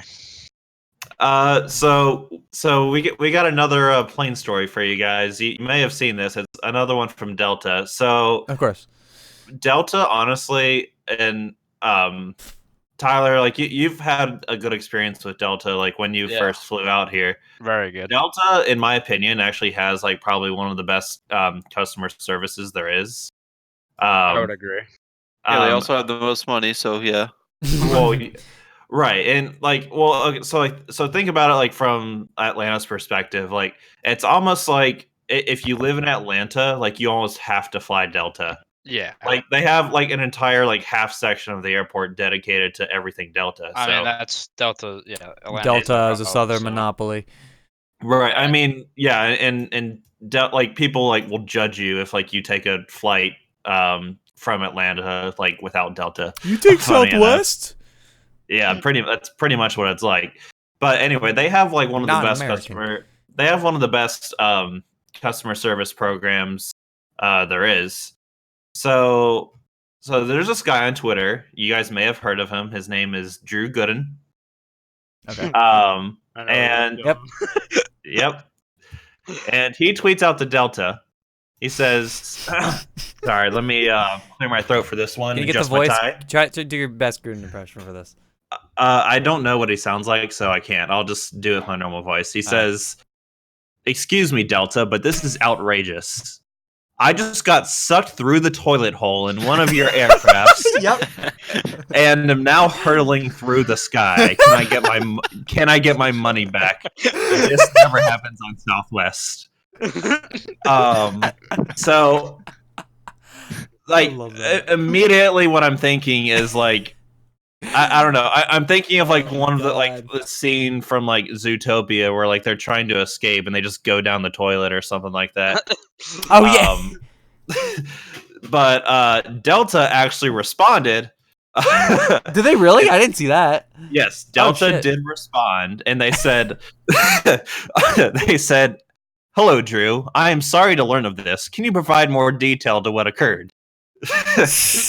Give us your exact coordinates. Where exactly are you hurtling right now? And then Drew responded again, and he said, "Got sucked through toilet hole." And unfortunately, it didn't carry on past that. I'll link you guys the thread because it's pretty fantastic. I saw the original tweet. But like the first reply I saw just said, "Fuck's sake, Delta." Yeah. So I think that is like some grade A customer service, like caring about a customer that was literally sucked through a toilet hole. And it's now hurtling through the air down to earth. Let me tell you something. If that, let me just tweet to customer support. if I'm in that while situation, I'm dying. absolutely doing what he did. I would like to go out with a laugh from Delta customer support. Oh, this is funny. He ended up dying later. Cool. Like, he actually was hurtling through. Go ahead. He actually was hurtling through through space. You gotta think that Delta deals with replies or tweets like this all the time, but it came from an actual somebody. So I guess that's why it made sense to reply to it. But I think that is freaking funny. Shout out to the social media guy at Delta. Well, think about like what happens like with like Xbox support. Like people tweet at them all the time. They're literally like, "Help! I got my dick stuck in my Xbox." Like, yeah, they genuinely reply and try to help them. That has been a meme for like 10 years about getting it stuck in the disc tray. Yeah. It's one of my favorite Reddit memes. It's an absolute classic meme, dude. It's great. It's great on Reddit. When are we gonna start showing kids classic memes instead of classic literature? Hello, welcome to Meme 401. Memeology. Classic memeology. It's funny. I gotta imagine when you're the social media person who's dealing with customer support, you see stuff like that all the time, and I would probably have good spirits about it. Like, it's funny. Some of them are very creative. We're gonna be reviewing dank memes. Welcome to my meme review channel. So just PewDiePie. Yeah. Oh no, but he plays Minecraft with James Charles now. Don't worry. Yeah, I've seen that. Don't you Minecraft worry. is the game to play again. That is funny that Delta responded. Like, that's good on them, I guess. This gives me an opportunity to say, "Hey, Xfinity, your customer support sucks." I just had to throw that in there. It's not. You're not wrong. No, I know. I'm not wrong. I'm usually not wrong. There's just one dude on Twitter who he'll tweet at like random help pages and just say help, and they'll respond, and he'll tell them my wife and kids left me. Tyler needs to give a shout out to PokerStars. That support was quick. Oh, dude. Okay. Quick story. So PokerStars, made an account the other day, and of course, it's like a New Jersey thing, so like they need your driver's license and blah blah. Whatever. They need to make sure you actually exist. You're not a robot. So for some reason, it wasn't working. Of course, because technology never works with me. So they had somebody on live chat who they're like, all right, we're gonna take this, we'll review it. So I'm like, okay, they're gonna review it. It's gonna take like fucking a week. So I give them my social and my driver's license. Literally 3 minutes. Right back and had it all set up, and I was ecstatic because I thought, like, whenever you get that, like, all right, we're gonna have to review it, it's like at least a day or 2 days, like, and it's usually more than that. And also, this was at like 1:30, or this was like in the middle of the night, so it wasn't like it was late. It was late, so yeah, that is true. Shout out to PokerStars help, and I forget the woman's name. Hey, shout out to PokerStars. Yeah, I forget the woman's name. Thank you to PokerStars for sponsoring this video. Use the discount code COMEPLAY for 15% off and $10 with your first deposit. Use the code COMEPLAY Network for 0% off. But you get $1 to use in blackjack that you will definitely lose on the first hand. Trust me. Oh god! Now you got me thinking about that again. And all the money I've already lost. You had a bad night the other night. We won't get into this, but you had a bad night the other night. Because it's the little motherfuckers who think they're cool. That's why. Although he did hit a straight flush, but only won 17 cents out of it. Cool. Anyway. I always start getting depressed if I start thinking about the money. No, I'm kidding. I've literally lost like only a few dollars in a couple of minutes. When you're in the microstakes world, though, $7 hurts. It does. Yeah, it hurts. Is that it for in case you missed it? Yeah. No, we'll go ahead and move on. Okay, sure. So we're running a little low on time anyway. We are, and with that, we will move on to the NBA offseason, and as Bobby called it in this rundown, the NBA offseason clusterfuck. There you go. So, yeah, we're going to talk about the NBA offseason because it's been absolutely insane. Obviously, big names moving all across. So let's just get right into it. Let's not waste time. By the way, shout out to Zach, though, for saying that the NBA offseason is more entertaining than the actual regular season. Every single NBA offseason is way more entertaining than the actual season. I just want to throw it out there. Because I think Bobby's response was something along the lines of, like, because you know who's going to win, like, when the NBA season starts. It's like, well, it's because of the NBA offseason that you know who's going to win. Like, now we know that the Clippers are going to be good, and Well, Lakers no one knew are- Toronto was going to win the title. No, though. but you have a decent idea of what the playoff picture looks like, and it doesn't change. Like, it's not like other leagues. The NBA, it's been the league of dynasties recently and super teams, so you know who's in playoff contention every time. Toronto was a red herring. Well, no, I was gonna say, like, in my opinion, like it was gonna be like on the East, it was gonna be either Boston or Milwaukee last year. I didn't think it was gonna be Toronto. No. And Toronto got I it by mean, the skin of their teeth with the it- most ridiculous shot I've ever seen. Yeah. That just took 3 bounces and went in. I'm a little pissed about that. I'm sorry. It's like, I guess it's not like maybe not who's gonna win the championship, but you know who's gonna be up there. Like you Yeah. know that. You know who's gonna get all the ESPN airtime is what you know. Yeah, there you go. Yeah. So let's just start from the top. I'm on CBS Sports right now. They have traded a list of the top 2019 free agents and where they went. So we're just going to kind of go down this list and we'll talk about some of these. The first one, the big news that dropped a couple days ago, Kawhi Leonard signs with the LA Clippers on a 3-year deal worth $103 million. Along with that, brings his boy Paul George, who's also going to the Clippers. And one of the most I've never seen a trade where so much was given up. Like holy shit. Yeah, Who the fuck is drinking? Sorry, it's me. So I just wanted to add real quick, like it really is like if you think about it in terms of like how valuable those draft picks are going to be, because like I'm thinking back to like 2012, 2013 when the Brooklyn Nets like basically traded away all of their draft picks like for old men to like Yeah. try to win a title. And the furthest they got was the second round, and then they had no one to. They literally had no new guys. Right. So like this is kind of like that, except worse.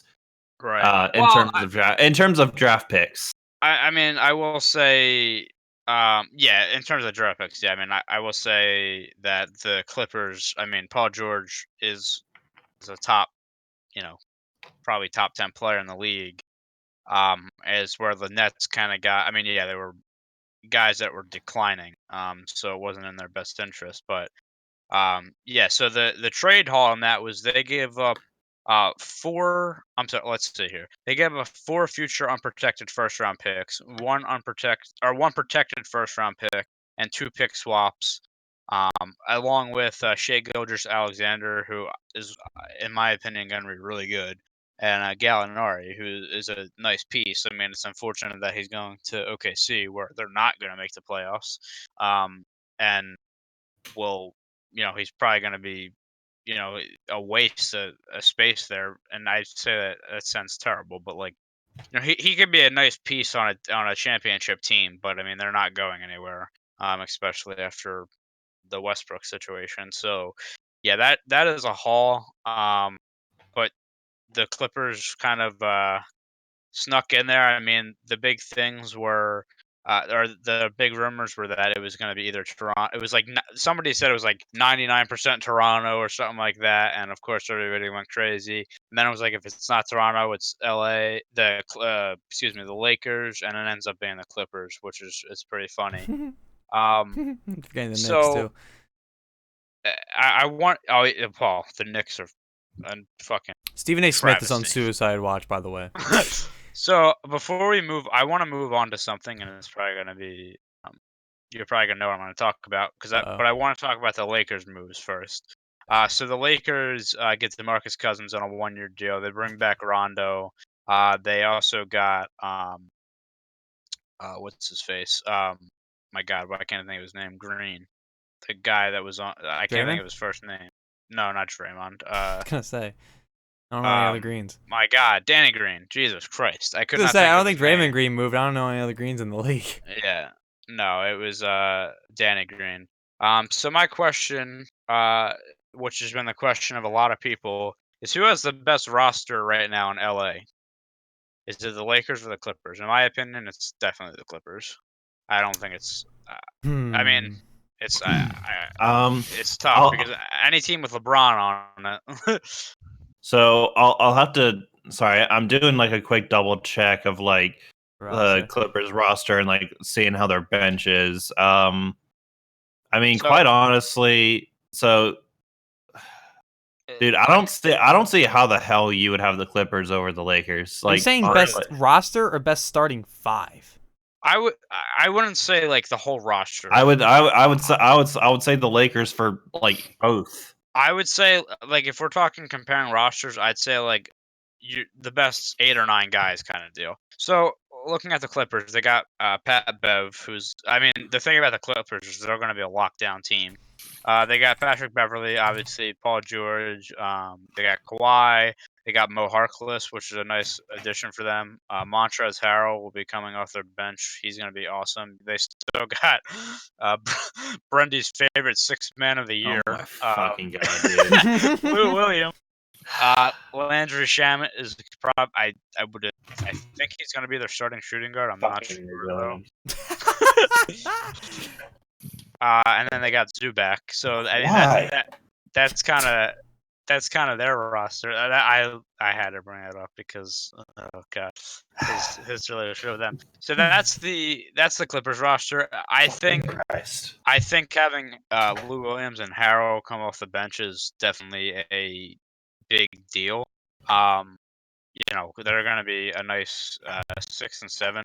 And then on the Lakers side, you got your Anthony Davis, LeBron James. LeBron James is going to be running point guard. That's going to be something.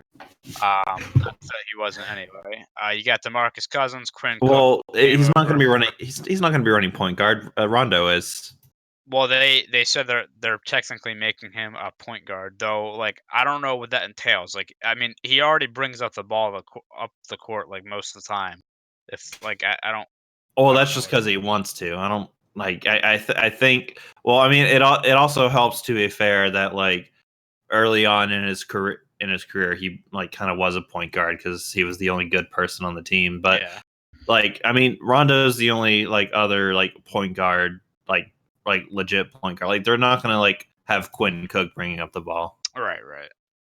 So I mean, you got Marcus Cousins, Kyle Kuzma. I would say this. I think starting 5, the Lakers definitely have it.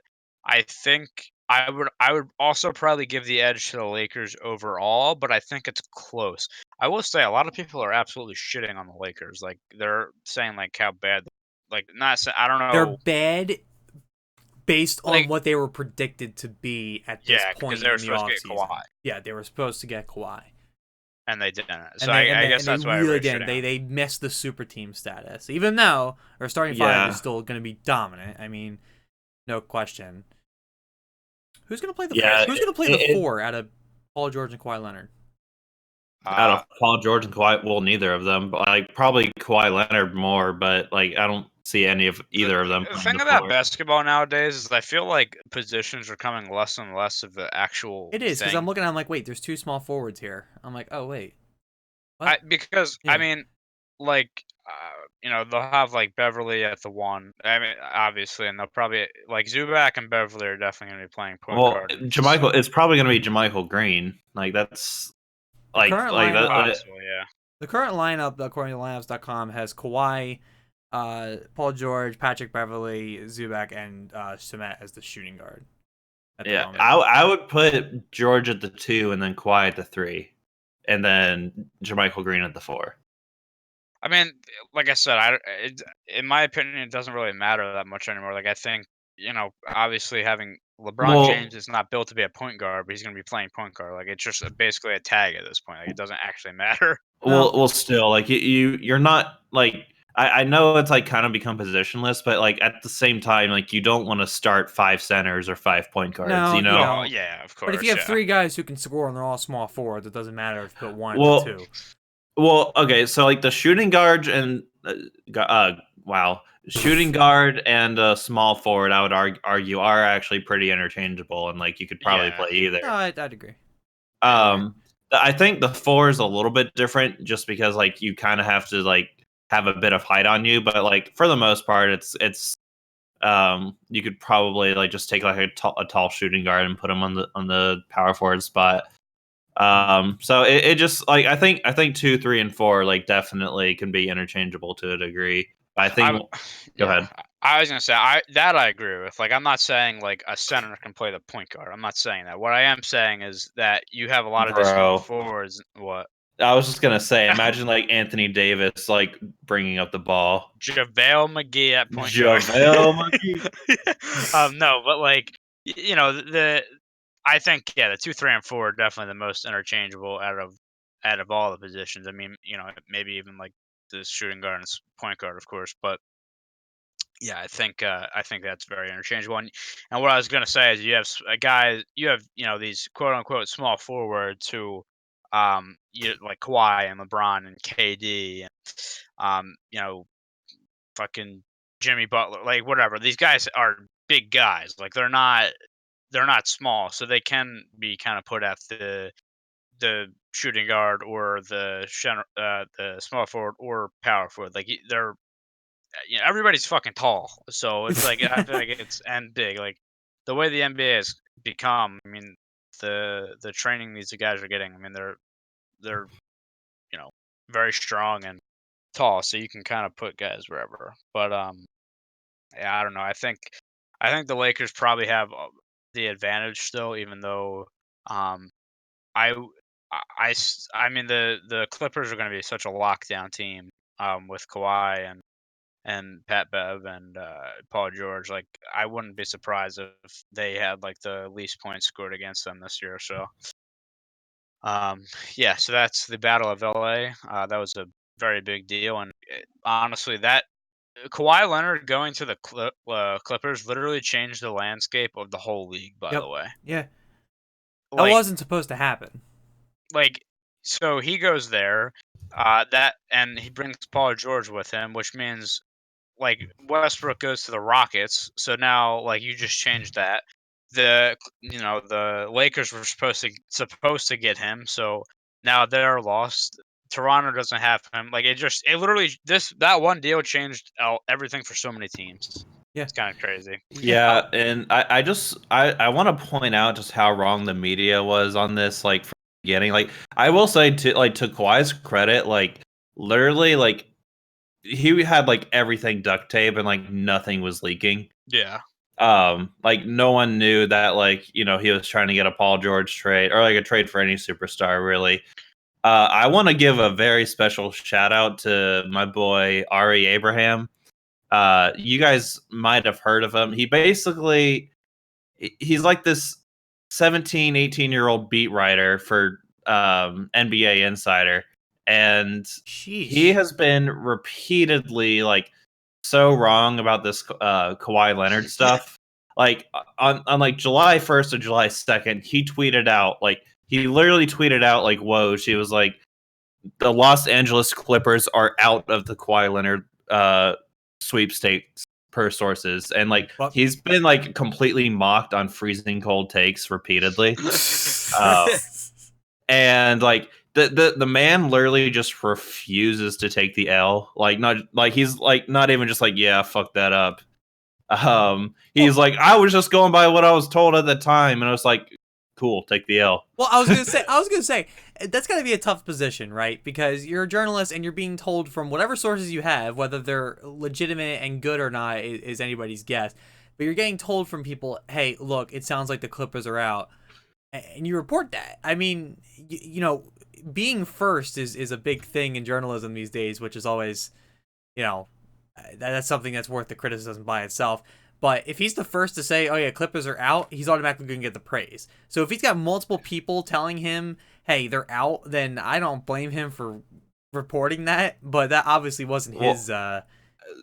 So take a look at the tweet I linked and like click on it and just like take a minute and just like just take a minute and look at the replies and just like how like roasting they are of him. Los Angeles Lakers continue to be very confident that free agent Kawhi Leonard will join the LAL. There's a lot of smoke out there, none of which we believe. And like people are literally just like replying with like the clowns. There's like SpongeBob memes. There's a picture of Kawhi Leonard that looks like he's taking a shit. Someone else, the one right below it, I like where he's like, oh yeah, the Kawhi Leonard will make his decision early tonight as of June 30th. I love that. Oh my god, there's so many clowns. Going off that though, it's kind of an Sources, interesting- dude, trust me. I love that. It's kind of interesting because I was just thinking about this. So like, in terms of like people that break the news, like Woj is the guy in the NBA, but like, Well, Woj and Shams. Well, yep. well, I was gonna say, but like it seems more like him. Like in other sports, like hockey, for example, you get like Darren Dreger, Bob McKenzie, Pierre LeBrun, a lot of guys, and NFL, you got Schefter and Rappaport, and I'm missing so many names. It just seems like so many guys could break this. Like it's always Woj. It seems like that's always this person I get my news from. I love like, when he it- tweets something like really early or really late at night, and it's something huge, and there people are like, "Dude, Woj, it's too early for this. Please shut up. go to fucking bed. Yeah, go to bed, Woj. We don't want to hear this right now. We're going to bed." yeah, like I don't know when these insiders sleep. I really don't. I don't either. I don't know how Schefter during the NFL gets any shut eye. I swear he's in his office all the time. It's ridiculous. You know, it's fun. Like one of my favorite like Woj things is like whenever he tweets out like a big like breaking news thing, like people reply and like with like a Woj meter from like 1 to 10, and like 10 like being like, oh my god, this is gonna break the NBA, and the 1 is like who, and then who? I remember he broke the Paul George trade, and someone replied with the Woj meter and ranked it 2.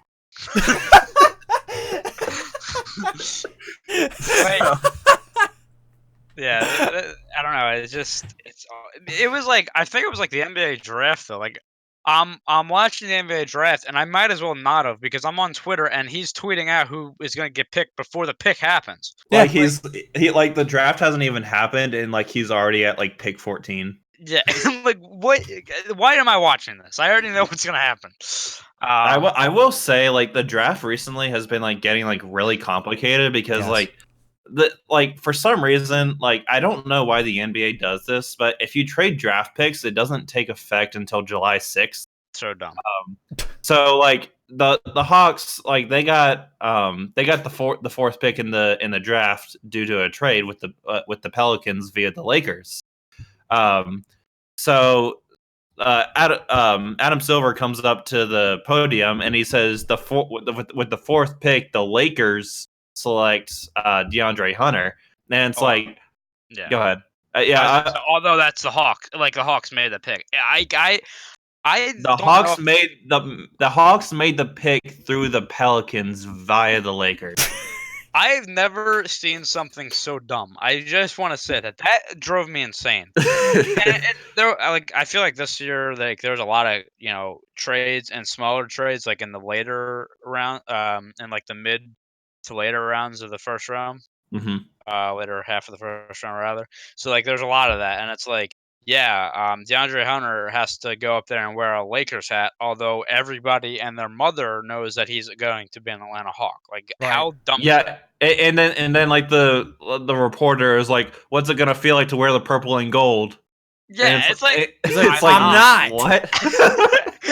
I can't wait to look back in a couple of years when you look at his Wikipedia page, drafted by the Lakers, or it'll say like drafted by the Hawks through the Pelicans via the Lakers. Like I hope it says exactly that. Well, if you're on the 2019 NBA draft Wikipedia page, it shows that in the notes. It's like, does it really?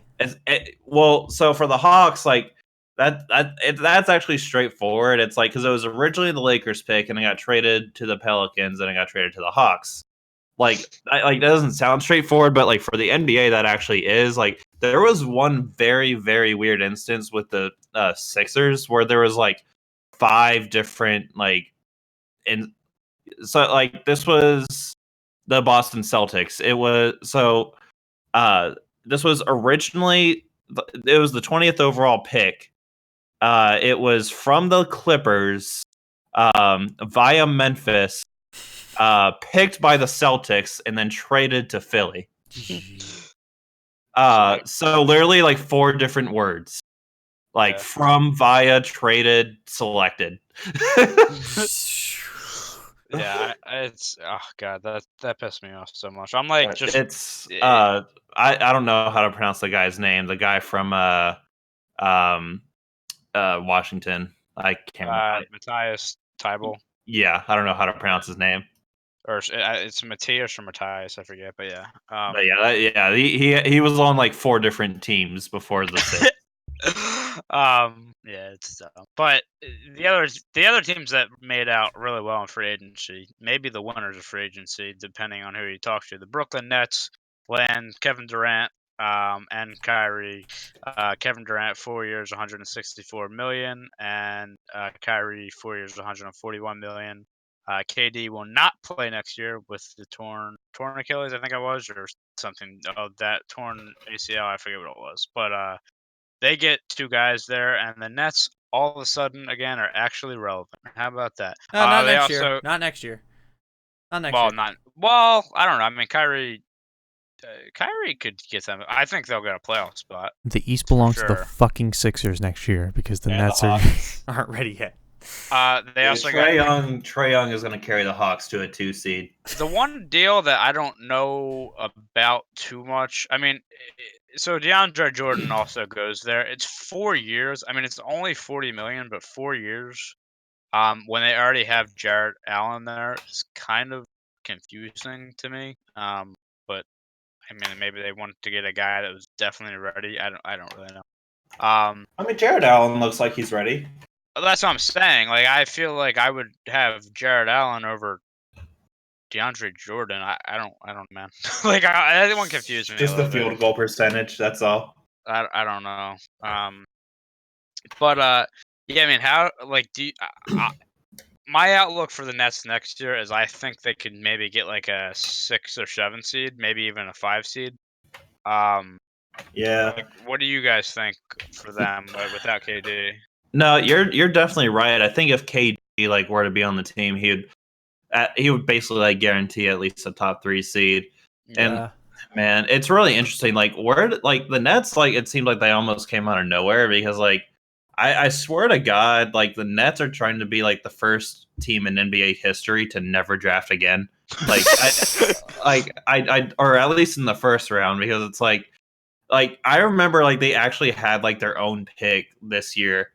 And like for the first time in like 5 years, and then they traded it away on draft night. And I was like, are you serious? Yeah. So I don't know. They really came out of nowhere, but it's kind of nice to see a little bit of a different New York team kind of take over the scene. I don't know. I think I think you're right. If Like the KD's beautiful Barclays Center, beautiful even for the Islanders. Beautiful, So beautiful. And I a think team if that's actually KD is won it at the there- Barclays Center. I think if KD's there, I mean, yeah, I think they're probably our top 3 seed. I think they maybe take a little bit to mesh, but I would say definitely a playoff team. I mean, they made the playoffs last year with, the team they had. So, Yeah. now this came as a part of a sign and trade that sent D'Angelo Russell to the Golden State Warriors, and also a first round pick went back to the Nets for whatever fucking reason. I don't know why, but that happened. Apparently, like KD forced that to happen. I don't know, whatever the story was. But yeah, D'Angelo Russell goes to the Warriors, and Klay Thompson also got hurt last year, and he'll be out for majority of the year. Who also, by the way, agreed to a 5-year deal, 190 million with the Warriors. Where do you, like? I don't know where D'Angelo Russell fits when Klay Thompson comes back. I don't. Like maybe they have Steph at the 1, D'Lo at the 2, and then Klay running small forward, I guess. Well, I guess he would just I mean, just for namesake value, not position or skill base. Just he's really supposed to replace KD, right? Well, I'm not because I mean, D'Lo is a guard and is not like, I mean, KD. I don't think anybody plays KD. I mean, he's the best player in the league. But I guess they were looking for something, some sort of star power to, I guess replace him, but not. I mean, like I said, you can't really replace. I mean, I'm KD, talking about. so- I mean, I'm mainly talking about skill based, Yeah, not even just position yeah. based. Because I mean, we said earlier. I mean, positions are kind of here nor there anymore. I mean, I guess the thing about it was when the Nets got Kyrie, Russell was, reportedly moving, which sucks because I mean he literally carried them to the playoffs last year and had a really good year. Right. But they sent him there, and maybe it was just like kind of let's get something back for Let's get KD. I don't somebody. It doesn't, and somebody. it's a Yeah. decent name, so somebody. But I mean, like I said, it's going to be interesting. They'll have him playing the shooting guard, I'm sure, and then when Clay comes back, like I said, I'm assuming they'll move Clay to the 3, but yeah, I don't know. We'll kind of have to kind of see there. Going back to the Nets for 1 second and just the East in general, with KD being out this year, who do we have going to the final in the East?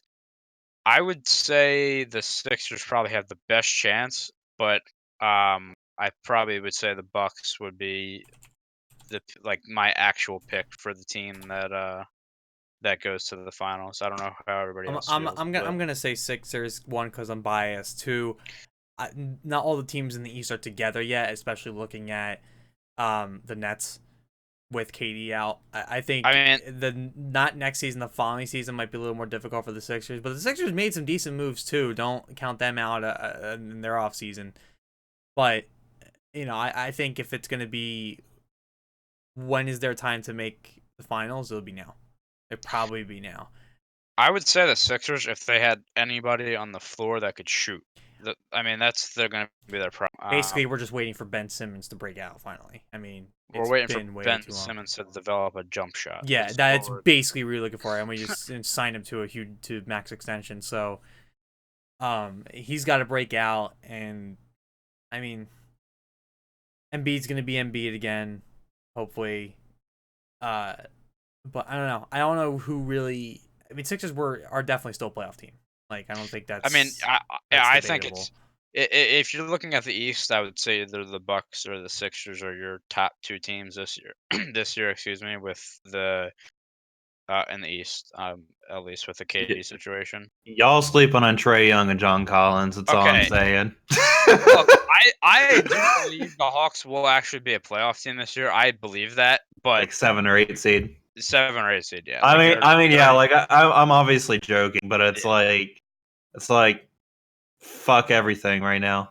It'll somehow so be young. It'll somehow be Atlanta having the Sixers number in the playoffs and pulling off an upset because of course they will. Yeah, I will say if the Hawks do make the playoffs, like watch out for an upset. Yeah. Like it might happen. Like it may not be a bad idea to bet on the upset. I'm a betting man. I don't bet up against my own teams though. Well, I was about to say like the Sixers, like maybe not, but like a team like maybe Brooklyn or Milwaukee, I feel like we could probably fight. I think I don't know. I mean, I'm just trying to think of like who's actually going to be good in these. Like the Raptors are going to suck now. The Nets won't be that good. Like Boston. I mean, they lost Al Horford and Kyrie. Like they have Kemba now. Like they might be okay because they still have Kemba, Jason Tatum, and Gordon Hayward. But like I think the teams to beat in the East is the Sixers and the Bucks. And for that, saying that, like if the Sixers want to win a championship, like they got to do it this year. I feel like I mean obviously like they still have they still have a future. Like don't get me wrong, they're still gonna be good. But like you're in a year where KD is not playing and like you have the path in the East, like to get to the finals, like you got to do something in the finals, kind of deal. Yeah, that's my thing. I don't know, because I feel like when KD comes back and the Nets are going to be really good. I mean, I still think we can hang with them. Don't get me wrong, like, but it's going to be tough. I just don't know how from this point the Sixers can make any other big moves to make the team better. At this point, it's either going to be a huge blow up or they're going to have to win with what they have. I mean, they're cap strapped now. Yeah.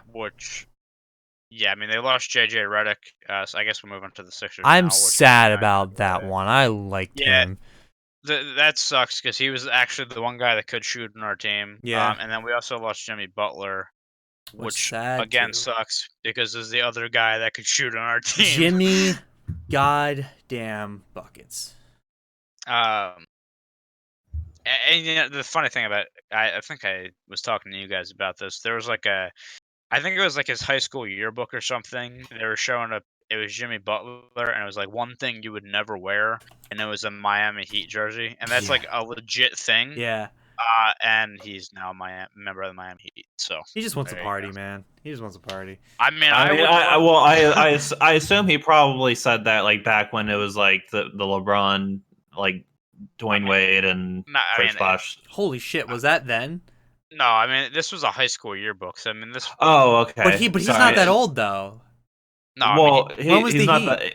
He's Jimmy- well, no, it was definitely before the Heat. This was back when it was just Dwayne Wade on the Heat. I think. Maybe. Jimmy Butler's 29. So 11 years Yeah, ago. that's- When was LeBron and Wade? it wasn't. It was definitely wasn't that. Yeah. No. Yeah. LeBron in Miami was like 2010 through 2014. So I was mistaken.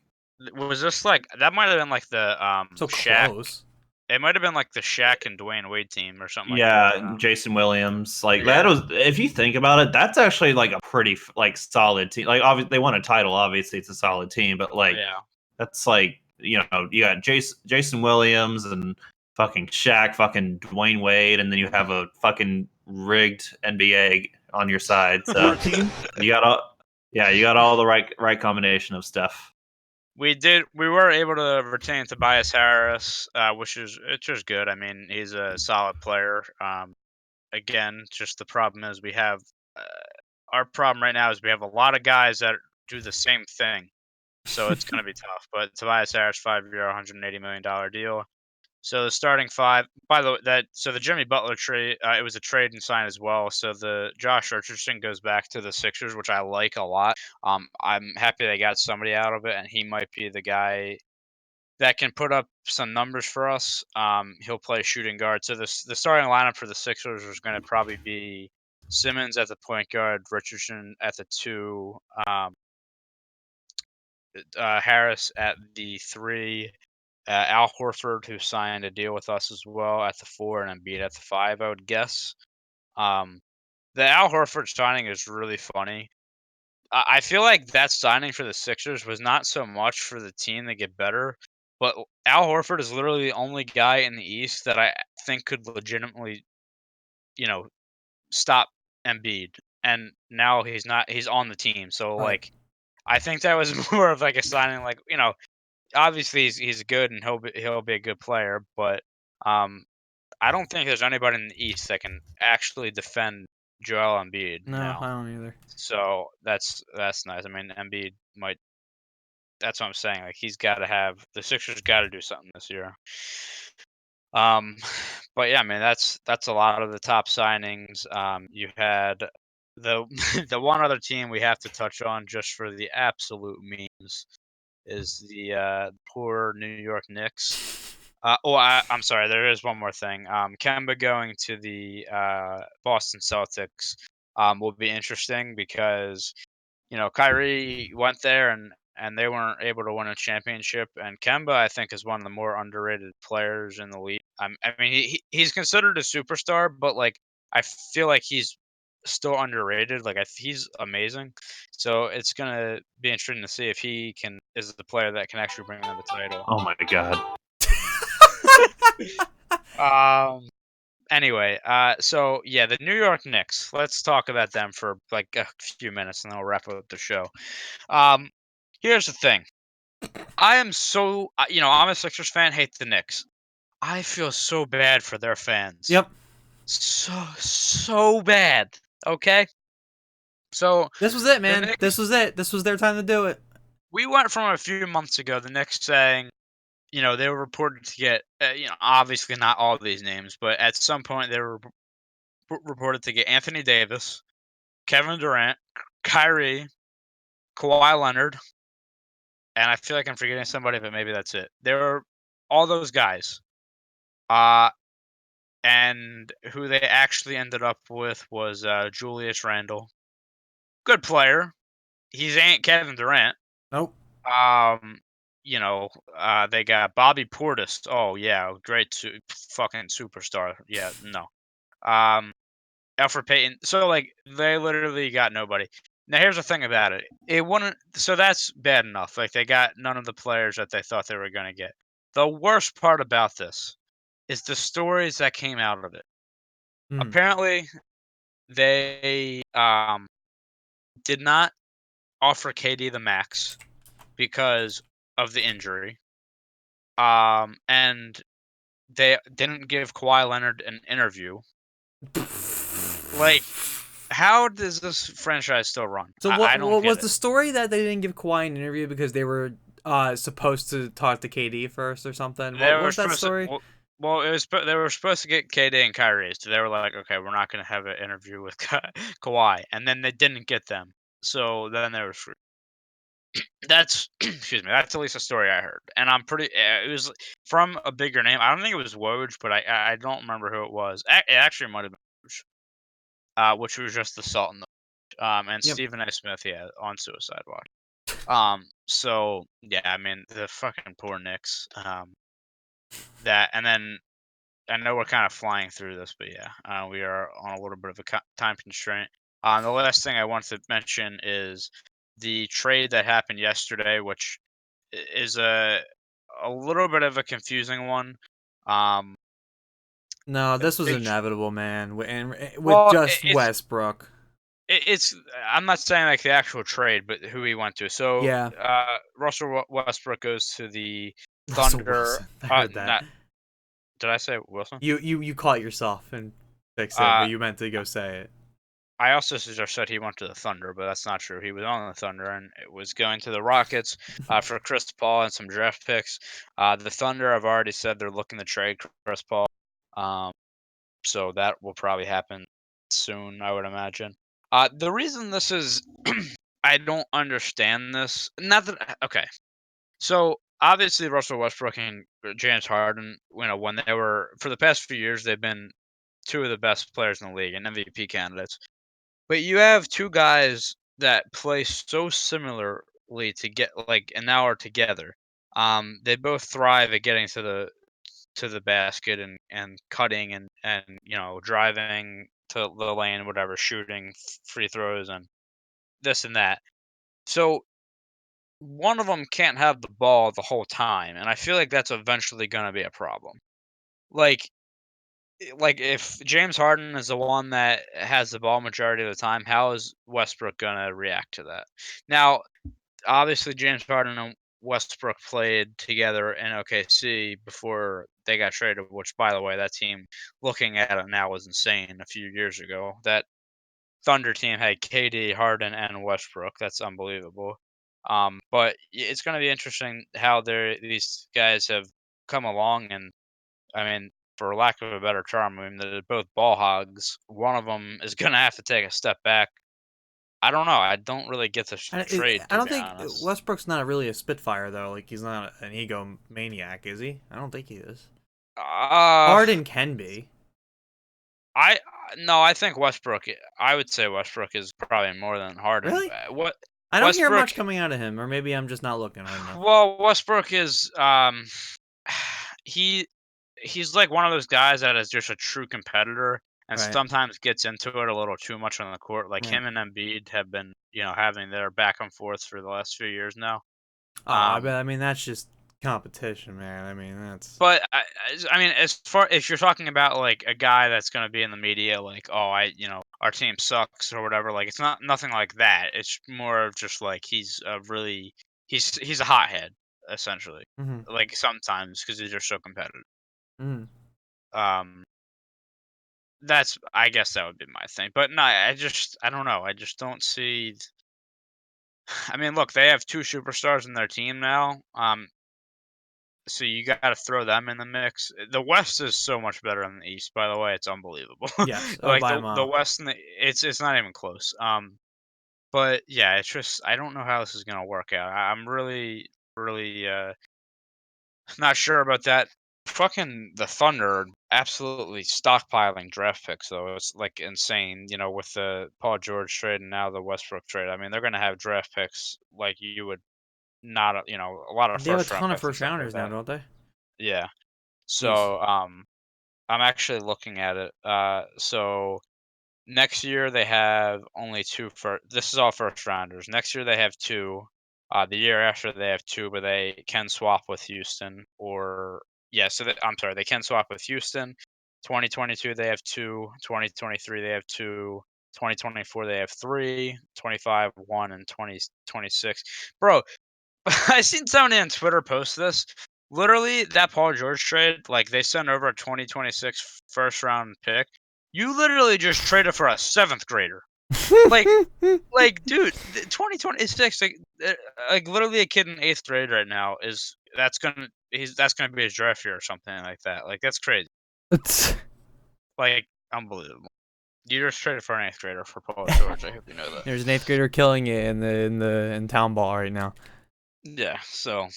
Anyway. I have not huge enough breaking news to use the jingle, but worth somewhat noting, going back to the West for a second. So LeBron apparently is keeping number 23 for another season, actually. He's not giving it to AD. Oh, really? I'm just looking at the headline, and it's coming from Bleacher Report through Yahoo. It's apparently due to production issues. Like they couldn't make enough shirt. I don't know. I guess let me pull this up real quick and see exactly what it says. I'm pretty sure LeBron was like, "Nah, bro, you can get it." And then like a week later, he's like, "No. I was just playing." Bro. Oh, he would not. He would not do that to the team. Hold on. So it's just for a season though. It says LeBron James can't gift number 23 jersey to Anthony Davis until 2020. Wasn't approved by Nike because of the production issues and the massive financial hit the company would have taken due to the amount of number 23 James jerseys that have already been produced. Oh, okay. That's really interesting. I don't think that's ever happened before. They're basically like, dude, you're fucking with our money. You can't do that. But I mean, in the same token, how many people are going to go out and buy LeBron James number 6 shirt, like Lakers jerseys? You know I'm sure quite a few though. I'm sure a lot of people would. Like, I feel like a lot of people just do that anyway. That's crazy. I've never heard of that happening. That's weird. I guess, I mean, Nike's obviously partnered with LeBron, and I got, 23 has been LeBron James' number except for his stint with the Heat. So I can see why there's an issue, but I didn't think they'd take such a hard stance on it. You know, it'd be funny if if Anthony Davis took the number 6 and then they just flip next year. So apparently there's a March 15th deadline that the NBA has for teams to inquire about players switching jersey numbers. But the league apparently was willing to let this one happen if there was a deal to work out with Nike. Holy God! What? This is like a lobbying government thing. You hear that? That's so interesting. Like I've never heard of that. I've never seen that before. It just popped up on my phone here on alert, but I thought that was interesting. I hope nobody's going out and purchased a LeBron James 6 jersey. I don't think I don't think it matters. I mean, he's gonna wear 6. It's just gonna be another season. I wonder if AD's gonna take 6 now. I wonder if that's what it is. That's what I'm saying. Like if he took 6, like that'd be really funny. I think that'd be like a gimmick buy. Like if you're gonna buy the jerseys, like, oh yeah, I remember when AD wore 6 for a season. Yeah. Like, so I don't know. And we're running short on time, but I did want to bring this up real quick. I really wish Brendy was able to say he had to unfortunately leave due to some emergency of some kind. He's okay, just something he had to kind of take care of. He tweeted something out through the Company Network Twitter. Going back towards the east, it was our favorite reporter on the face of the earth, John Heyman. Posted a tweet on June 30th saying, Commissioner Silver rightly forced Donald Sterling to sell the Clippers.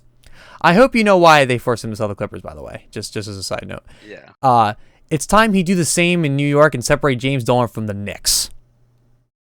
Yeah, he's comparing somebody who made racist remarks to somebody who sucks at his job. Yeah, yeah. That's literally what has happened. And Brendan through our Twitter said, I try not to give my opinion on here too much, but this is just not smart. These two don't belong in the same category, and they don't. Exactly. The Donald Sterling thing was a damn shame. Was just an absolute disgrace. And what James Dolan is just, okay, look, it's a bad GM. Like, not good at his job. He's not being racist. I should say this. I said like racist remarks. It was like he was legit a racist. It was bad. I'm not even gonna go find those quotes again. I'm not even gonna do it. But go look it up. It was everywhere. It was bad. Like John Heyman needs to retire ASAP. He needs to stick to baseball and trying to figure out where Harper is. Bad at that. He's bad at baseball. I know, but at least it was entertaining with the whole Harper thing. Yeah. So I don't know. I did want to bring that up though. I really wish Brendan was here. I really wanted him to elaborate on that. I'm sure he had a lot to say. I might ask him about that next week when we go live again. Yeah. But yeah, I just wanted to point out those last couple things real quick. So with that, we're gonna wrap up the NBA section, and we will get to Zach's track in the week in a second. But yeah, I just wanted to say that the NBA's off season is probably the craziest in all sports. Yeah. Unbelievable. The whole landscape of the league has changed. The teams that were good last year will no longer be good. The teams that absolutely blew last year will now be good. Like, it's just absolutely crazy. And the season doesn't start till November, so there's still a lot that could happen. So there's that, and like I said, in terms of baseball, we will be checking in, I'm sure, again, because that is like literally the only thing that's going on right now, unless you're into like the World Cup of cricket. Fortunately, we aren't. So Oh we wait, won't be no, we covering. do need to acknowledge one thing though in our sports. Shout out to the U.S. Women's World Cup soccer Shit, team, national team, for winning their it's the second in a row, I think. Second in a row and fourth in the last couple last I don't know 4 out of the last 5. They I are wanna say. absolutely just dominating the World League. Dude, So- it's absurd. I mean, they are way better than every team. Yeah, it's crazy. It really is, and it's good that I mean, look, we're not going to get into it, but obviously there's a lot of controversy around the team this year. But they proved that they are still the best team, the women's team, and as far as the equal pay stuff, along with what the men's team is doing, all I'll say on that front is I am just hoping that both teams.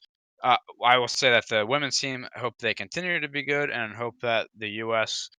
Men's team will eventually be good. And they are on the uphill swing. They really are. They have a lot of good guys. But yeah, we're gonna stay away from everything the political stuff. But I just want to say, yeah, congratulations to them. Piers Morgan And, is fucking salty. He really is. By He the really is. way, Dude, why would you talk all that shit just knowing that they're like He the best team? Like they're took gonna win. the Like, biggest L on Twitter about this. He was I never so liked mad. Piers Morgan. It's Well, just I like follow him just because he gets into it all the time on people with Twitter. Jesus, I lost my sentence. He gets into it all the time with people on Twitter, like consistently. Like I swear, he does his show, and then he goes on Twitter and just attacks everybody. Like that's Yeah, literally his job. It's his 9 to 9. Like at this point, it's ridiculous. But he was talking all that crap, and then even afterwards, when there was the video of the U.S. Team celebrating on the tarmac after they got off the plane, they were all obviously pretty intoxicated, but good for them. But he was like, "Oh, I don't understand why they got to celebrate this way. It's a little over the top." Are you joking? Are you that sensitive? Yeah. Take this L, bro. Oh my Dude, god. like, the World Cup is one of the probably the biggest sporting event, hands down, Yeah. in all of sports. And like, to be honest with you, I'm not gonna lie, I feel like they didn't celebrate as much as they should. You won Exactly. the World Cup. Exactly. It comes every 4 years, like, and it's the biggest deal. It's literally one of the only competitions where legit the whole world is Watches. involved. Well, soccer is the international game. Like, it is not even close in Yeah. terms of saying, we call it soccer here because we're filthy Americans. But seriously, like, everybody watches the World Cup. It is a big, big, big deal. What's it called? When the Men's World Cup was on, it was last year, when the Men's World Cup was happening. I was actually, the one day I was at Six Flags with my girlfriend, and there's a tiny, tiny little, like, bar, like, inside the park, right? And it was filled with what was Neymar? He's Spain, right? Neymar? Who's Neymar? Where was he? He was Neymar is Brazil. Brazil. Sorry, I see this how much I know about soccer.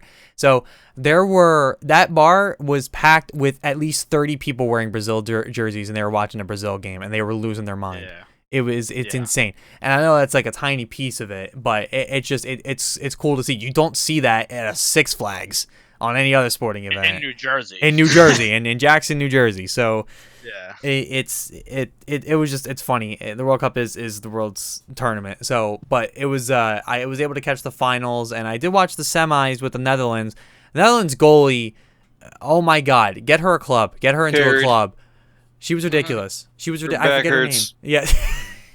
yeah. Julie Ertz. they I mean, that game could have been 8-0 easily. Obviously, Like, Julie Ertz is just Zach Ertz's wife, right? That's it.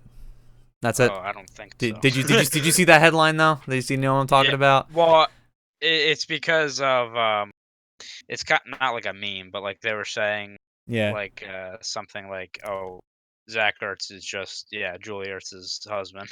Yeah, or it was a something really like that. bad like headline that said something along the lines of, "Oh yeah, Julie or Zach Ertz's wife is in the Women's World Cup," and it's like, her name is Julie Ertz, and she's an astounding athlete, actually. Yeah, I exactly. think that's in her Twitter bio still, Zach Ertz's wife. I think it's literally where her Twitter bio is. But congrats to them though. Good to see. Glad to see Big ups. U.S. soccer actually doing something for once. So the women's national team has been good for years now. So hope we can see a continued trend of success. I do have to make a better effort to catch more games because I definitely miss some good football during this World Cup. Also, hopefully this will continue to make younger kids want to play soccer, and we can actually Absolutely. grow our youth system. Because we Absolutely. have an awful youth soccer system in the U.S. So hopefully we can grow that. But Yep. yeah, congrats to them, and we will wrap up with Zach's track of the week. What do you got for us? This week's track of the week is "Sway" by Ternion Sound. This is a group I've been listening to quite a bit lately, like almost to a point where I burned out. I don't know if you guys do that, but It happens. I Yep. do that all the time. Yep. yeah, I mean, another friend of mine is a big fan. He was telling me he pretty much just sits there and waits for new tracks to come out and then burns them out in a week. So I can attest with that. I do that the sometimes. it's called "Sway" by Ternion Sound. All right. I'll post a link to it. It's a really fucking cool sounding, man. Yeah, sorry I don't have a Everybody check demo to that shit out, play man. at the moment, but yeah, link will be in the description. And with that, we will wrap up episode 28 of the podcast.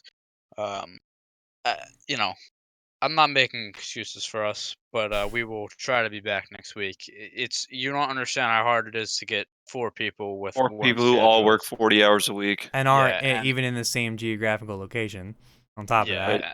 So it's amazing we're even able to do it, Yeah. So once a month. Yep. I don't want to. I'm not like I would love to be consistent. I would love for us to do it once a week, but sometimes it just doesn't happen. But we will hopefully be back next week. And we are planning a special show at some point. With it kind of being dead. So we'll see what happens with that. But if you'd like to contact us, we are on Twitter at Come Play Network. That is all for us. We will see you next time for episode 29 of the Come Play podcast. Peace.